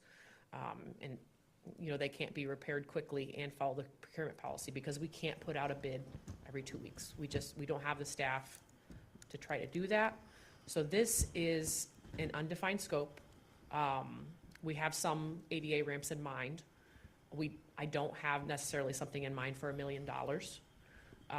That's just the maximum that they could have under this contract. That's kind of the maximum that's budgeted under downtown. I don't think they'll get that much done in that amount of time frame, but their prices are significantly cheaper than the prices that we got for the downtown project to do the same type of work. So if you recall, you know, we had some crazy high sidewalk prices for downtown, which caused us to reject all bids. Those are very difficult ramps. I do feel like the prices that they gave us are fair for those type of ramps, and they're happy to do them at those prices. So I would like to get as much done downtown as possible with their workload. So, you know, we'll start at probably 5th and Court and try to knock out all the ADA ramps at the corners. And then we'll keep moving intersections. It won't all get ripped up at the same time.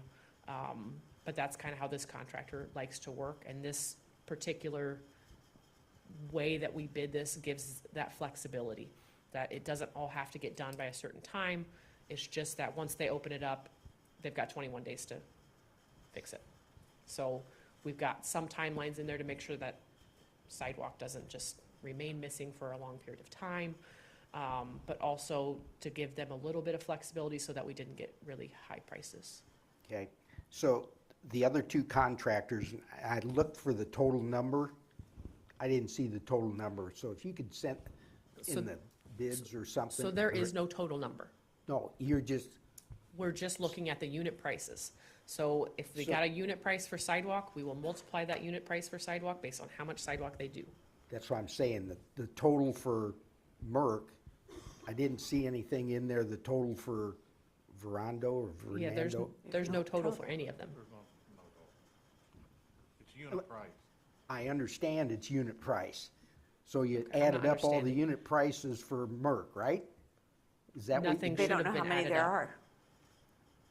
That's why I'm I think confused Cut about. Rock put a total on theirs There- over on the there's far really side no because there total. was They a shouldn't have minimum of totaled how anything. much work they were gonna do per unit cost. Yeah, there shouldn't have been a total on any of them. If they wrote something in there, that's, Well, they did. That's what That's threw fine. me off. I thought, where's the other ones? So, right. Yeah, okay. there's no total, because if you have a unit price and you don't know what you're multiplying it times, then That's why it's I was hard to asking, total it. where's the projects? So, Sure. so here's the performance and deliverance of Merck has been a little questionable in the past. So we're going to hold them to 21 days.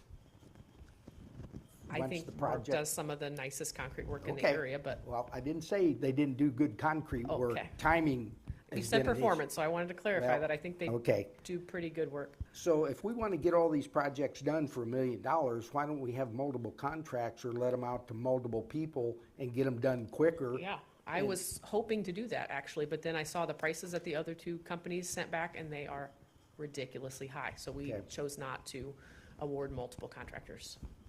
It would not be in the city's best interest to award at the prices that they Okay. gave. All right, that's all I got. So even the 2 curb ramps that are listed in here, I think there was 2. So the bids for those are just gonna be based off of unit price? Those haven't been bid separately? Correct. And any other curb ramps that we do? So this is just essentially giving you a check for $1 million and allowing you to go out and do whatever sidewalk you wanna do? If you see it that way. Well, I mean, I'm just saying. So if any of them are over $15,000, they're not coming back to the council for approval. Correct. So how are we gonna know where all the work's being done? I mean, I can definitely provide you a list of where work is being done. If you want to only approve sidewalk work based on location, then you should not approve this. Okay, what about engineering fees? Are those gonna be included in this $1 million, or is that separate? City staff is planning on working with Merck and providing all engineering coverage on these. Okay, and you just stated, I think, answered one of my other questions, so if they start any of these projects, whatever they may be, they've got 21 days to complete them, once they start on them? Once they open up an area, they need to close it within 21 days. So if they start a project and say they have 4 different areas to work on, we gave them 4 different areas to work on. If they only open up one area, we're not gonna make them have all the 4 areas done in 21 days. Does that make sense? Okay. So when you say that they were significantly lower on those bids that they turned in, are you talking about every line item that they had to fill out per unit? I mean, I think it was every line item. I'm not positive that it was every line item, but they were significantly lower, like double or more.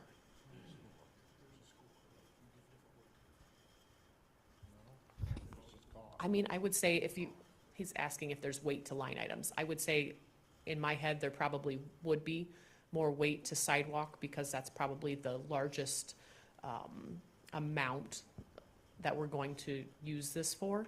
But it really wasn't necessary to put any weight to each different price because they were so significantly different.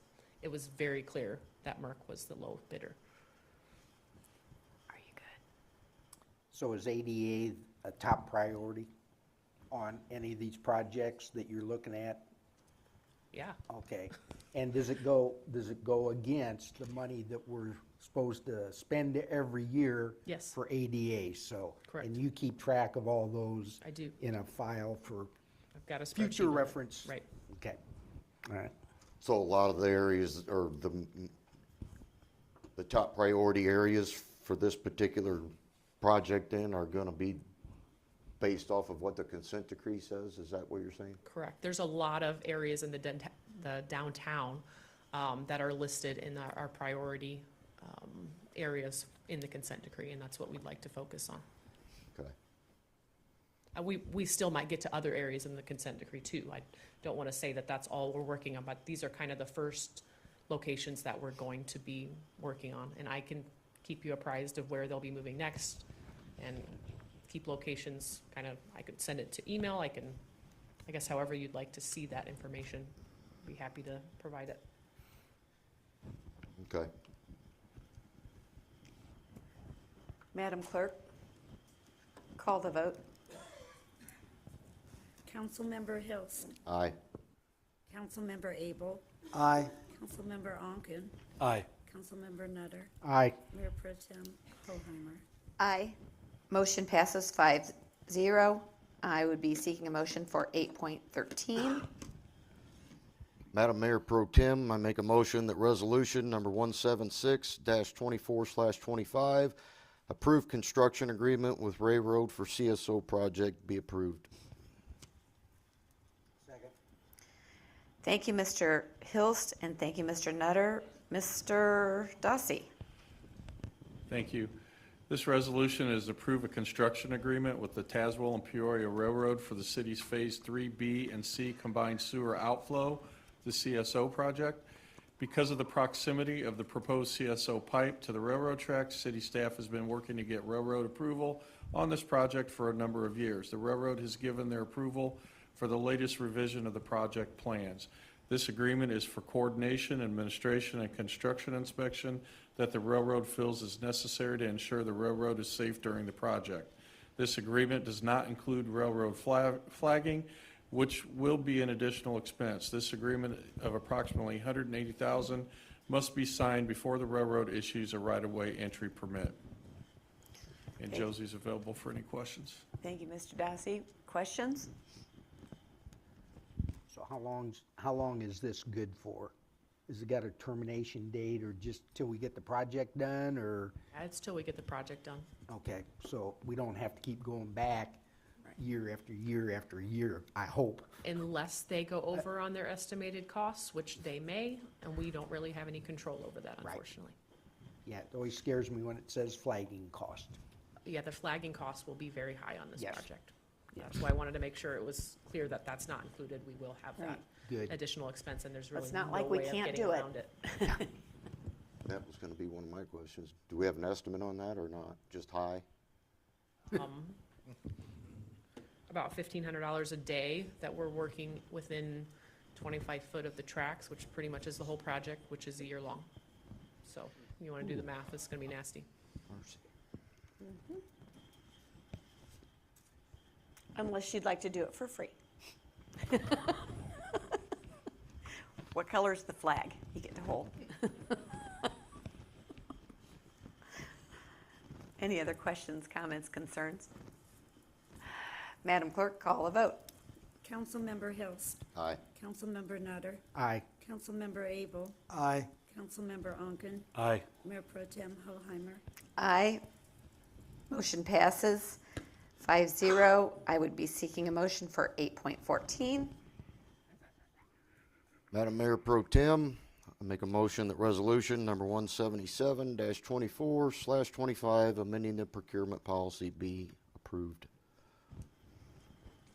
Second. Thank you, Mr. Hills. Thank you, Mr. Abel. Mr. Darcy. Thank you. This resolution proposes 2 cleanup amendments to the city's procurement policy in an effort to be more clear and transparent with expenditure of city funds. One is regarding emergency purchases. City recently incurred approximately $20,000 of emergency expense to demolish a hazardous building that had caught fire. This brought up questions among staff about the emergency purchase provisions of the procurement policy. Though the current provisions allow for such emergency expenditures, they do not specify who has the authority to approve emergency purchases or provide a process for notifying the city council.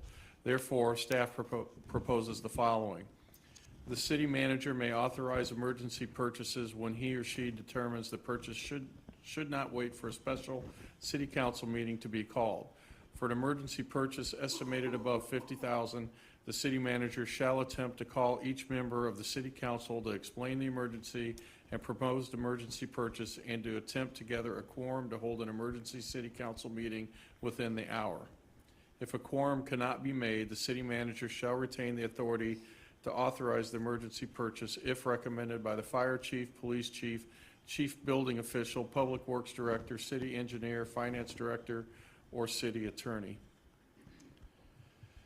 Prior to authorizing an emergency purchase, the city manager shall, if feasible, attempt to obtain at least 2 competitive quotes for the purchase.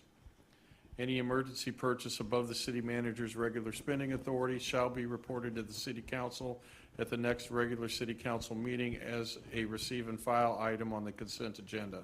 The agenda packet shall include a report of the emergency event and the justification for the emergency purchase.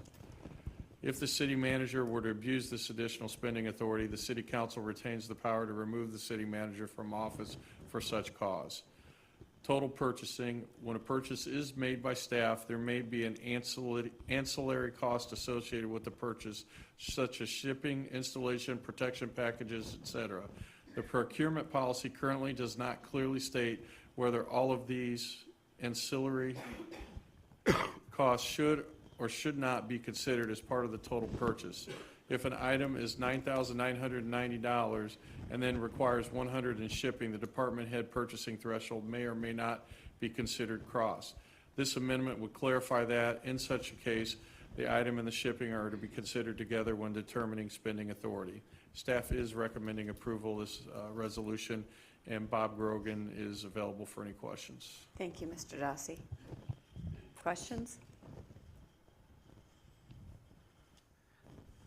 Why do we have the city attorney and finance director as one that's going to authorize the emergency demo?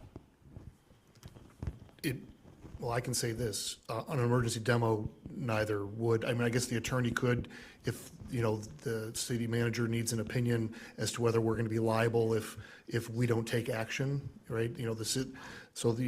Really the emergency stuff is not just about demos. The emergency can be I about. realize that. Right. So I think that the other sort of executive officers were put in there because there are spending that is related to those sometimes that are outside the physical, engineer, building official line. Okay. All of a sudden, we have forgotten to make a bond payment, or something along those lines, and we really, really need to do that, or else, we put the city's credit rating in jeopardy or something, and, it's something down those lines. Okay. Mr. Hills, do you have anything? Call for the vote, please. Councilmember Hills, Aye. Councilmember Abel, Aye. Councilmember Onken, Aye. Councilmember Nutter, Aye. Mayor Pro Tem Hoheimer. Aye. Motion passes 5-0. I would be seeking a motion for 8.15. Madam Mayor Pro Tem, I make a motion to receive and file expenditure for emergency demolition of the vacant building located at 822 Catherine Street. Second. Thank you, Mr. Hills. Thank you, Mr. Onken. Mr. Dossi. Thank you. This is the item that actually sparked that discussion on the previous item. This is to receive and file the expenditure for emergency demolition with Jimax Corporation on the evening of July 11th, 2024. The Pekin Fire Department responded to a fully engulfed structure fire at a vacant building located at 822 Catherine, and subsequently requested building inspection staff to respond to the scene to assess the integrity and safety of the building. The inspection of the building was completed by the chief building official with assistance from the city engineer. The building was deemed dangerous and unstable. Due to the large amount of structural damage that was found, staff believed the remaining building posed a serious risk to the safety of the community and the neighboring structures, and ordered an emergency demolition of the building to abate the dangerous conditions that existed. Due to the severe damage to the structure and the risk posed to the community by leaving the structure in place, staff could not wait 48 hours to gain council approval for the expenditure. Staff had contacted multiple demolition companies, and Jimax was the first to answer and was available to fully mobilize and respond at the time of the required demolition. Jimax responded to 822 Catherine Street within an hour from the time the call was made to them, and staged their equipment, and the structure was fully demolished by 11 a.m. on July 12, 2024, with only cleanup of debris and lot grading remaining. This demolition was completed on an emergency basis in order to protect the safety of the community and the neighboring structures. The total cost of the emergency demolition was $19,184.67 and was attached as Exhibit A. Staff will be placing a lien on the property and pursuing all legal means necessary to recoup the funds that were expended on this emergency demolition. Thank you, Mr. Dossi. Any questions, comments, concerns? So Please, excuse me. Just to clarify, this is to receive and file, Right. not to actually approve the expenditure. Right. Okay. Please call for the vote. Councilmember Hills, Aye. Councilmember Onken, Aye. Councilmember Nutter, Aye. Councilmember Abel, Aye. Mayor Pro Tem Hoheimer. Aye. Motion passes 5-0. I would be seeking a motion for 8.16. Madam Mayor Pro Tem, I make a motion that 8.16, resolution number 178-24/25, approving a tourism sponsorship to Pekin Community High School for the girls' basketball shootout be approved. Second. Thank you, Mr. Hills. Thank you, Mr. Abel. Mr. Dossi. Thank you. Pekin Community High School has requested $5,000 to sponsor the girls' basketball shootout event planned for January 25th, 2025.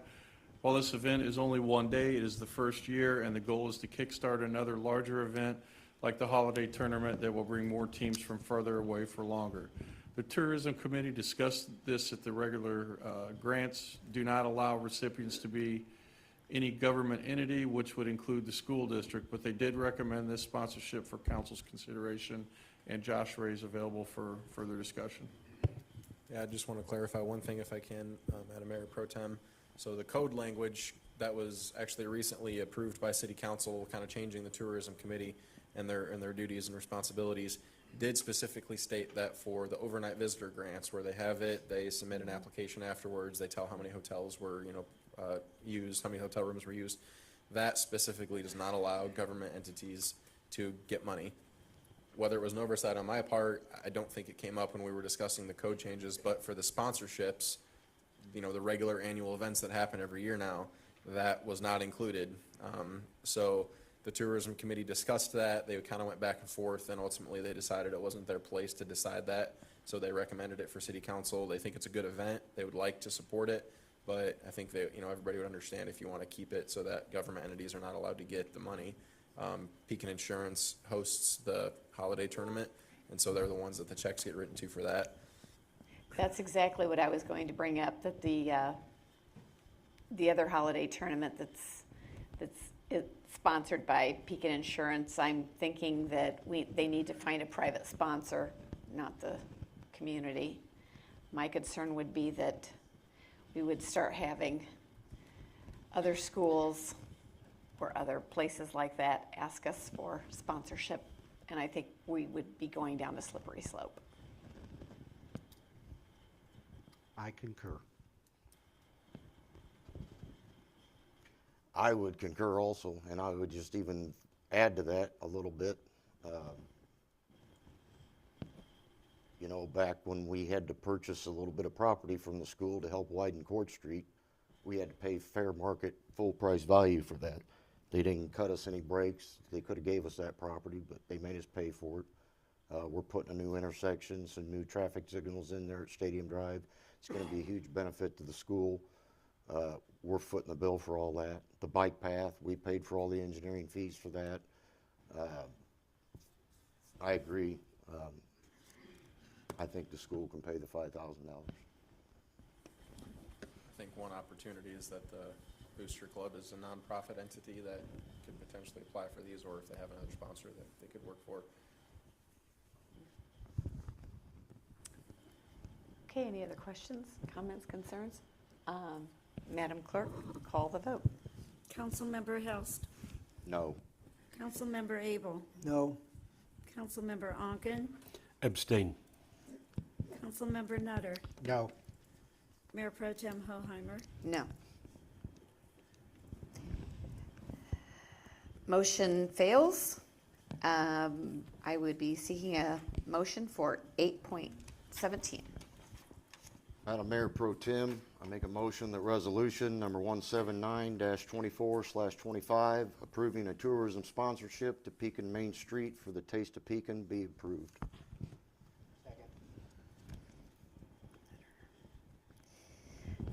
Thank you, Mr. Hills. Thank you, Mr. Nutter. Mr. Dossi. Thank you. Pekin Main Street, as they spoke earlier tonight, has requested $1,850 plus cost of police protection for a total of $2,293 to support the 2025 Taste of Pekin event. The Tourism Committee did recommend approval on this request, and Josh Ray is available for any questions from that meeting. Any questions, comments, concerns? I will say that I am in favor of this because last year was wonderful, and I have a feeling this year is going to be twice as big. So Don't run out of food this time, Terry. yeah, twice as much.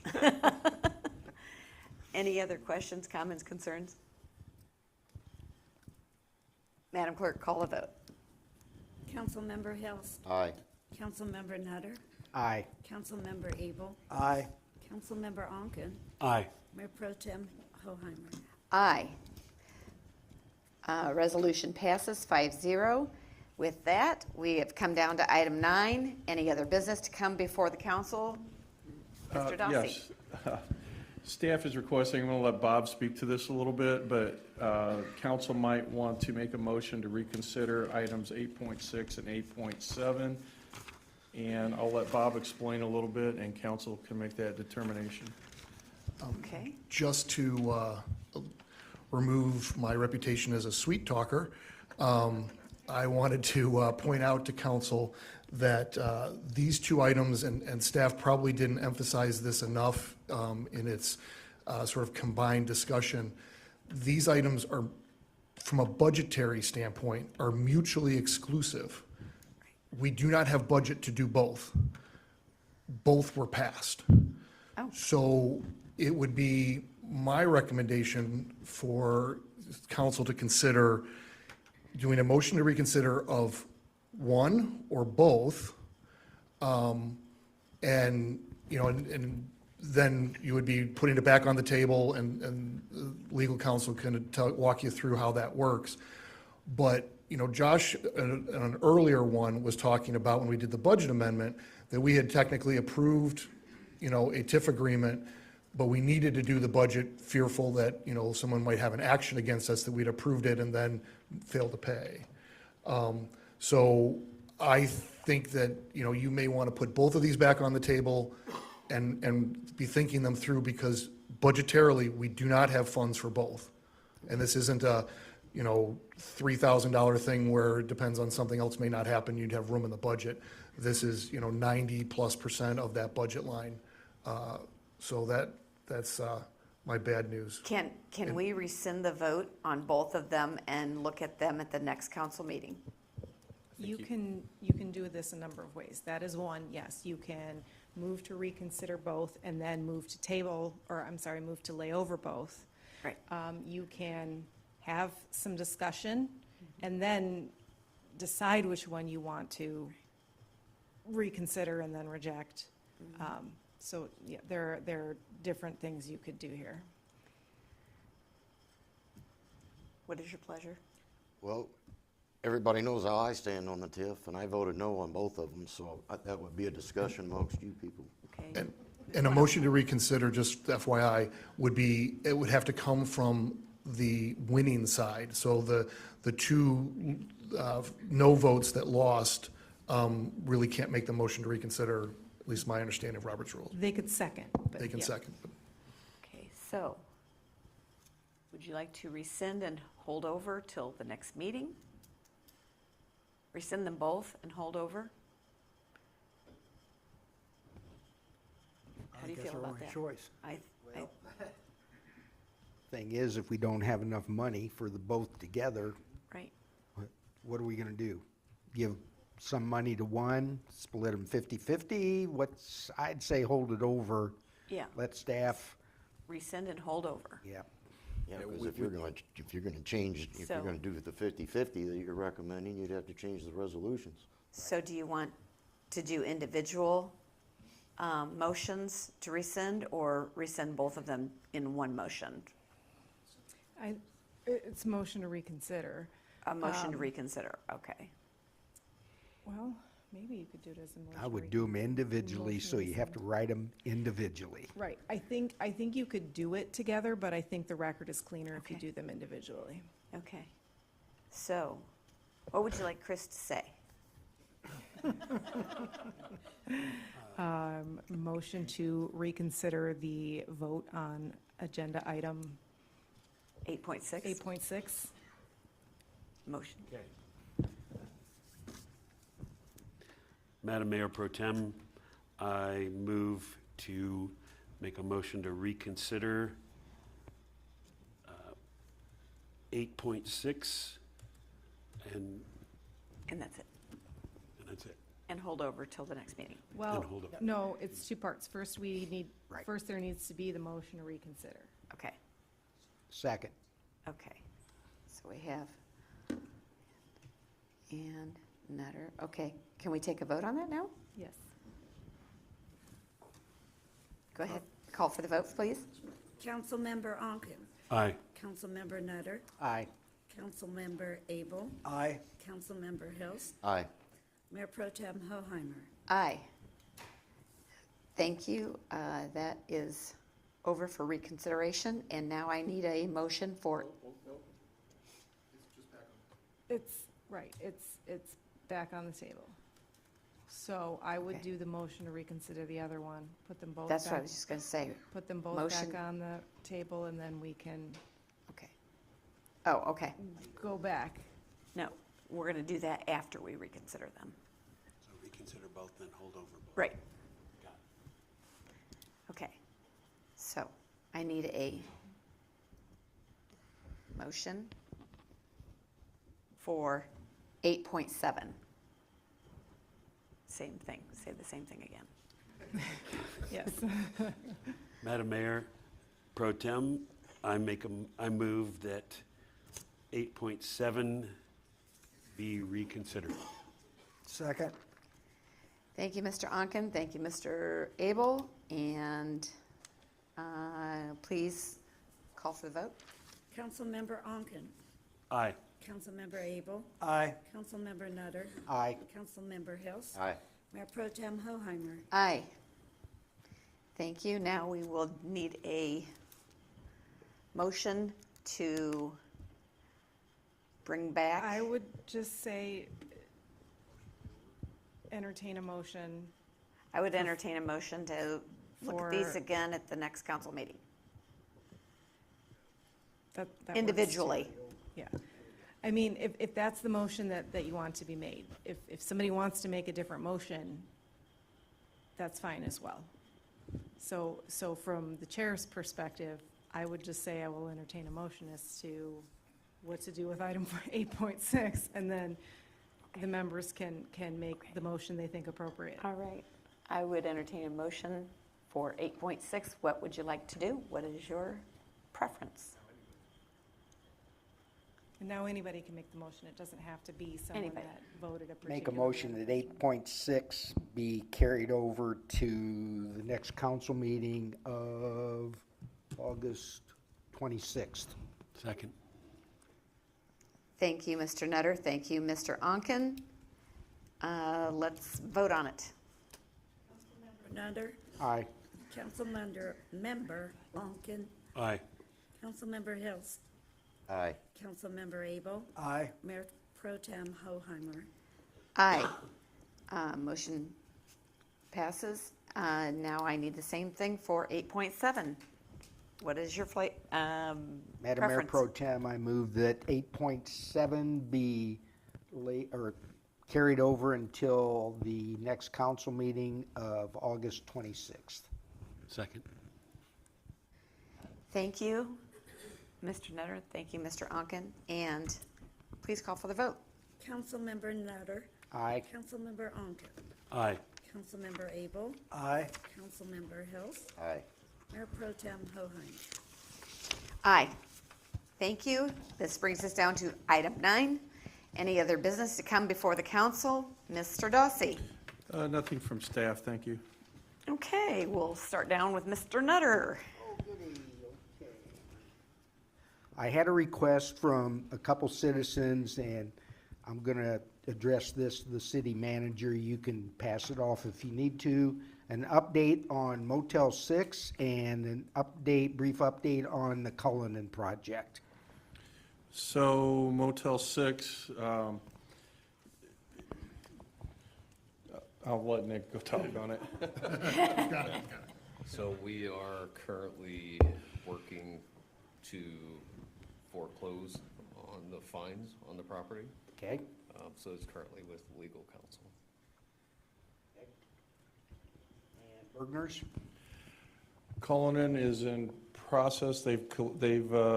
Josh can pick up whatever I leave out, or Nick can, but they have selected their contractor that's going to be doing the work, and they should be pulling permits here anytime, and they are on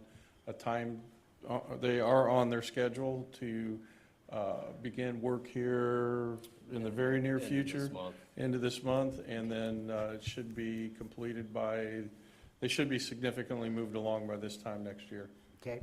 I'm sure the people that asked that are thankful. Thank you. Bob, you want to address the late audit so Mr. McNish knows where that stands? Yep, we are in process of FY '22. To remind everybody, you got presented with 21, and literally the day before we had uploaded, the required documents to start 22. So it was literally there was a blink of an eye and we started the next audit. There's obviously a lot of prep time that has to go in, before that happens. We have right now no outstanding items that they have asked us for. From time to time, they're doing audit procedures. It raises a question. They ask for more documentation. We send the documentation. They almost never wait more than 24 hours for us to get them documentation.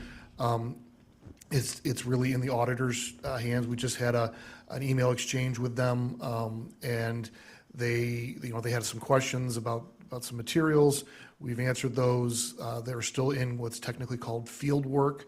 And they are anticipating that it goes to their manager review, which is, they have multiple layers of review, that it would be going shortly to manager review. Sometime after that, we'll be getting drafts, in which case then we're, giving our opinions back on, no, this doesn't look right, or it does look okay. And it is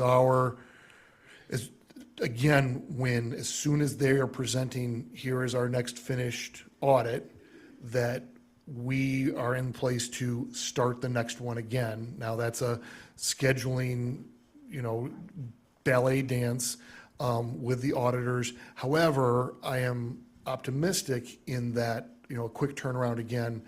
And again, this is them, just because we give them all the documents doesn't mean that they start, full forth right there. But we are going into fall, which is somewhat, or, the fall, winter is less busy than after the first of the year.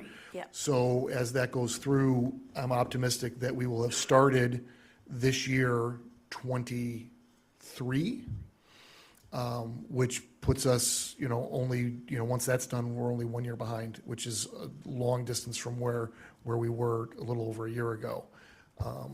And I appreciate the auditors working with us. Initially, they, wanted to push us back on scheduling. There is a shortage of governmental auditors in the state, but we explained to them, the fiscal urgency of us getting it, to jumping right back in, and they worked with us, and we've been able to comply with what their requests have been. Thank you for that short answer. Yeah, I'm sure it was at least 3 public comments that I just forced out. Last but not least, I'm going to give a shout out to code enforcement. Those guys take a lot of heat every day. The last adjudication hearing I went to, didn't stay for the entire thing, but I was counted up to almost 15 to 20 cases that were brought in front of the hearing officer. They have done a good job. They're trying to get compliance, and they're doing it the best they can with what they've been handed. So kudos to code enforcement. They have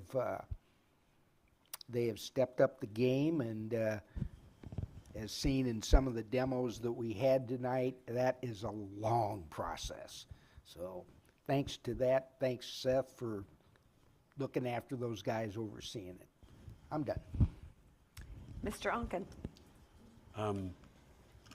This Saturday, the kickoff to the Marigold Festival started with the Miss Marigold pageant.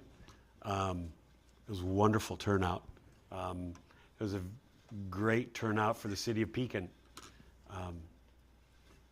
It was a fabulous night. I do have one question. I'm going to put Terry on the spot. I'm looking forward to Taste of Pekin. Will there be more T-shirts there? Okay. All right. Thank you. That's it? Okay. Mr. Abel. A citizen asked me, and this is for Josie, I guess, the flashing lights at 5th and Court, when do they come down? I'm hoping that I can get Merck out there to do some concrete work here soon. That I was didn't know if just that was passed tied into the tonight. corners. That That's- is tied into I that thought so. downtown I told him project, that, so so. pretty soon, I hope. I told her there was gonna be work done downtown. I said there, maybe they gotta do those corners, so, but they just ask. That's all. Okay, Mr. Hilst.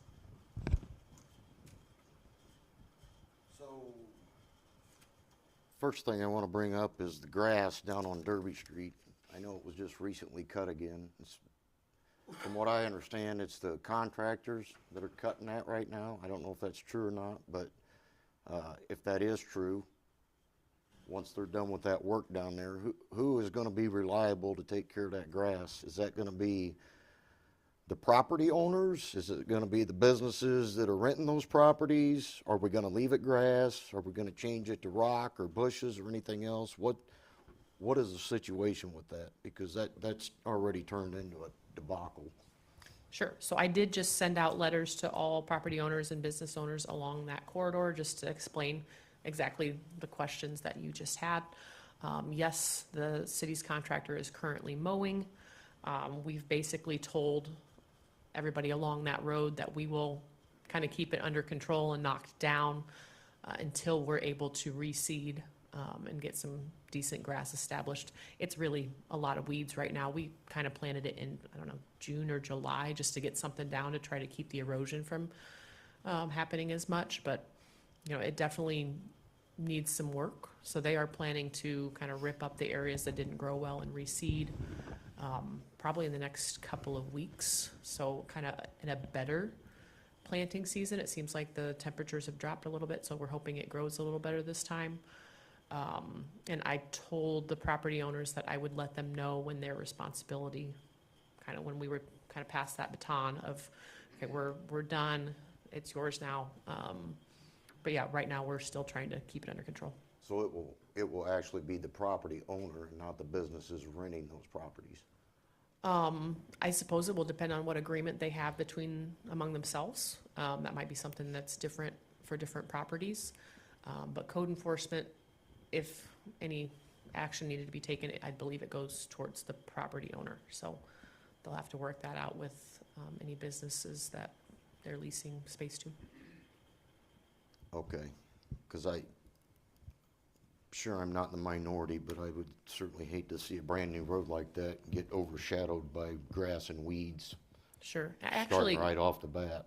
Actually wouldn't mind kind of just taking an informal poll if council doesn't mind humoring me. We are planning on reseeding that.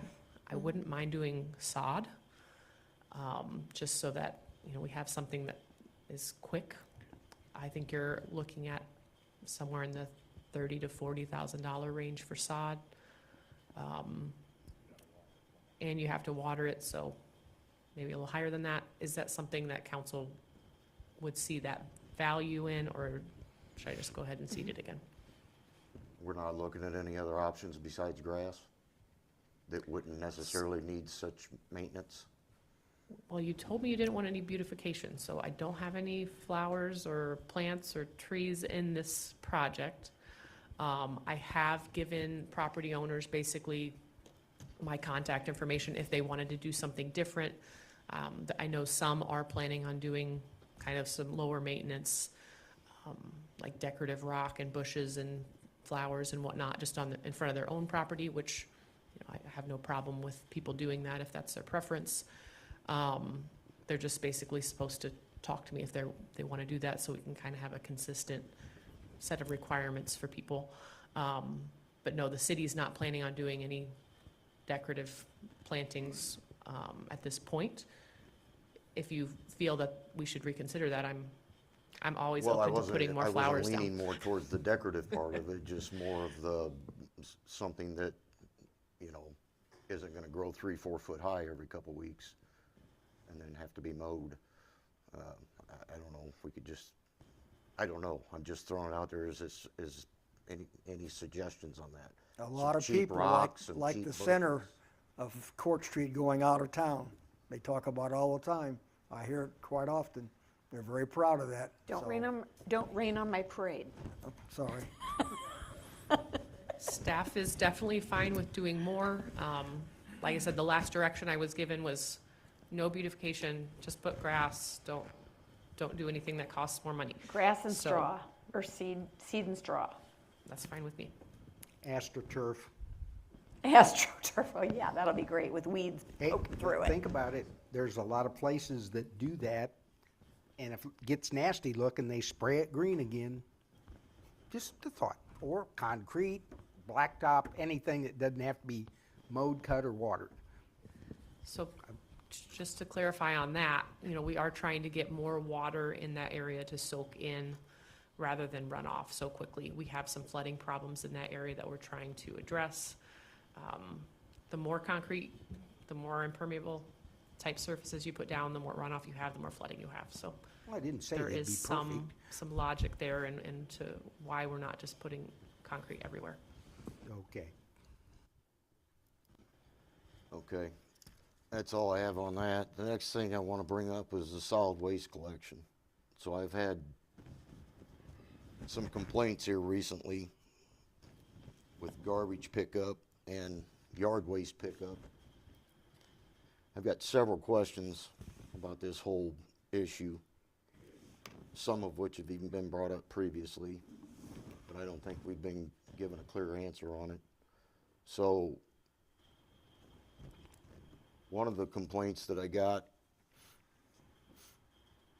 was from somebody that put 2 totes out to the curb, has a side loader truck that picks those up, and when they went to grab those at the end of the day and pull them back to their garage, one of them didn't get dumped, and it had a note on it for the reason it didn't get dumped, saying that the wheels were not parallel to the curb. But yet took the time to get out of the truck and put that note on top of the lid, but couldn't straighten it out, I guess, enough to go I ahead can and pick tell it you up. that the driver of that truck didn't put that note on there. Pardon me? The driver of that truck did not put that note on there. Who put the note on there? The foreman. Okay, well, an employee from the solid waste department, I'll just put it that way. It's really irrelevant who put it on there. It should have been dumped.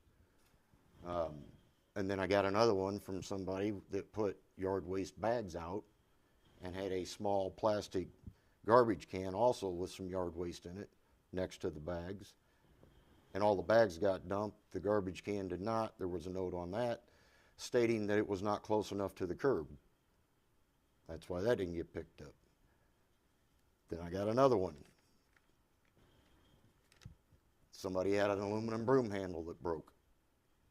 So they just took the broom handle, they bent it in half so it would fit in their tote, put it in there, closed the lid, they came home, another side load truck route. So they had gotten out of that truck, opened the lid, pulled the broom handle out, threw it in their front yard, and dumped the rest of it.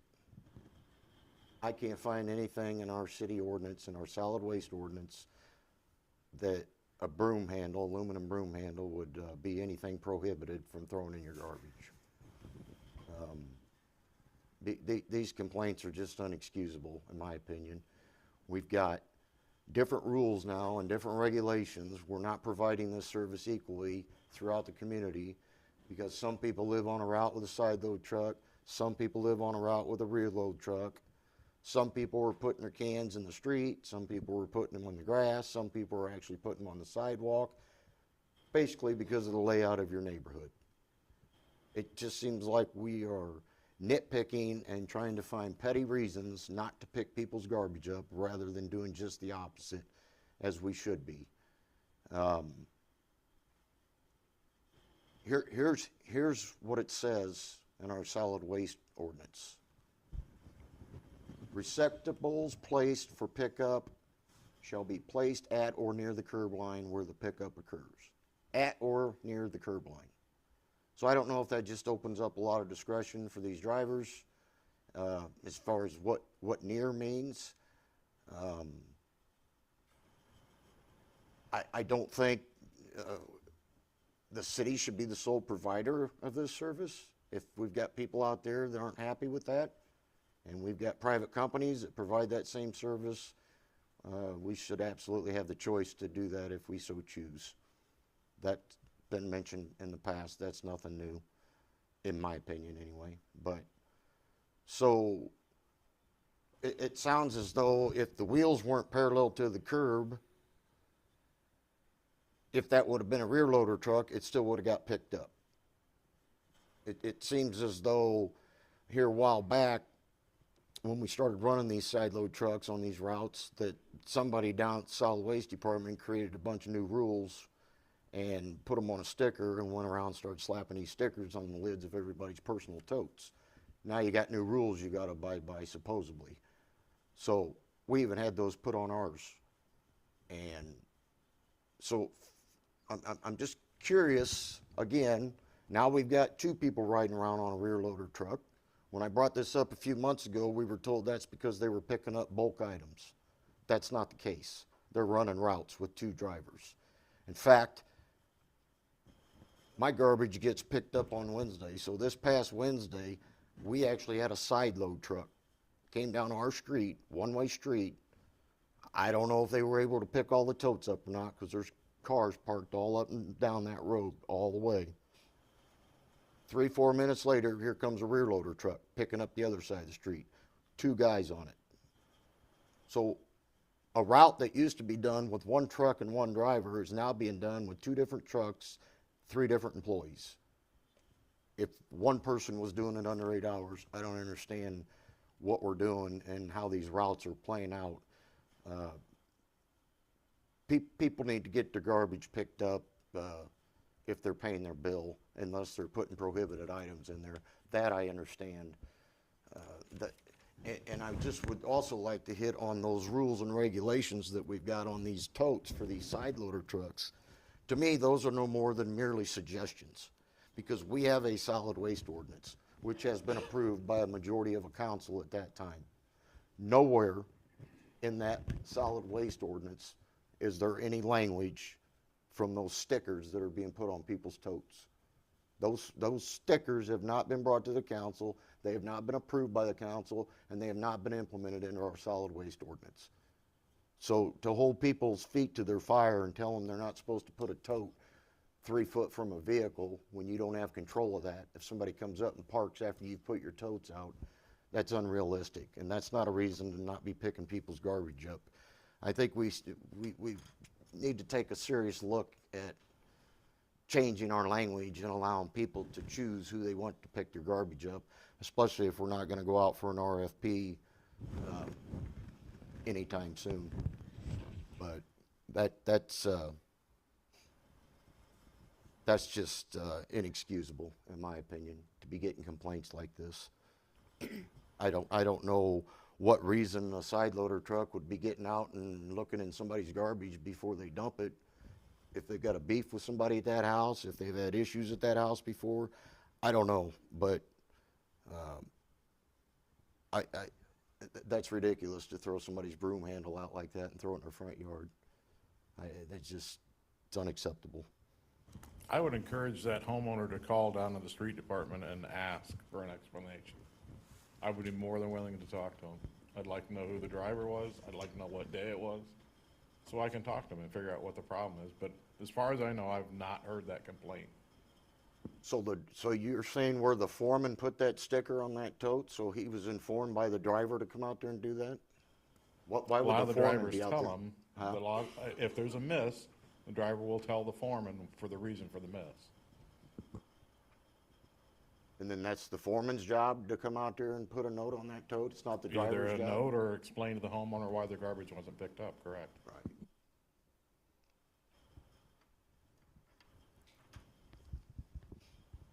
That's all I have, thank you.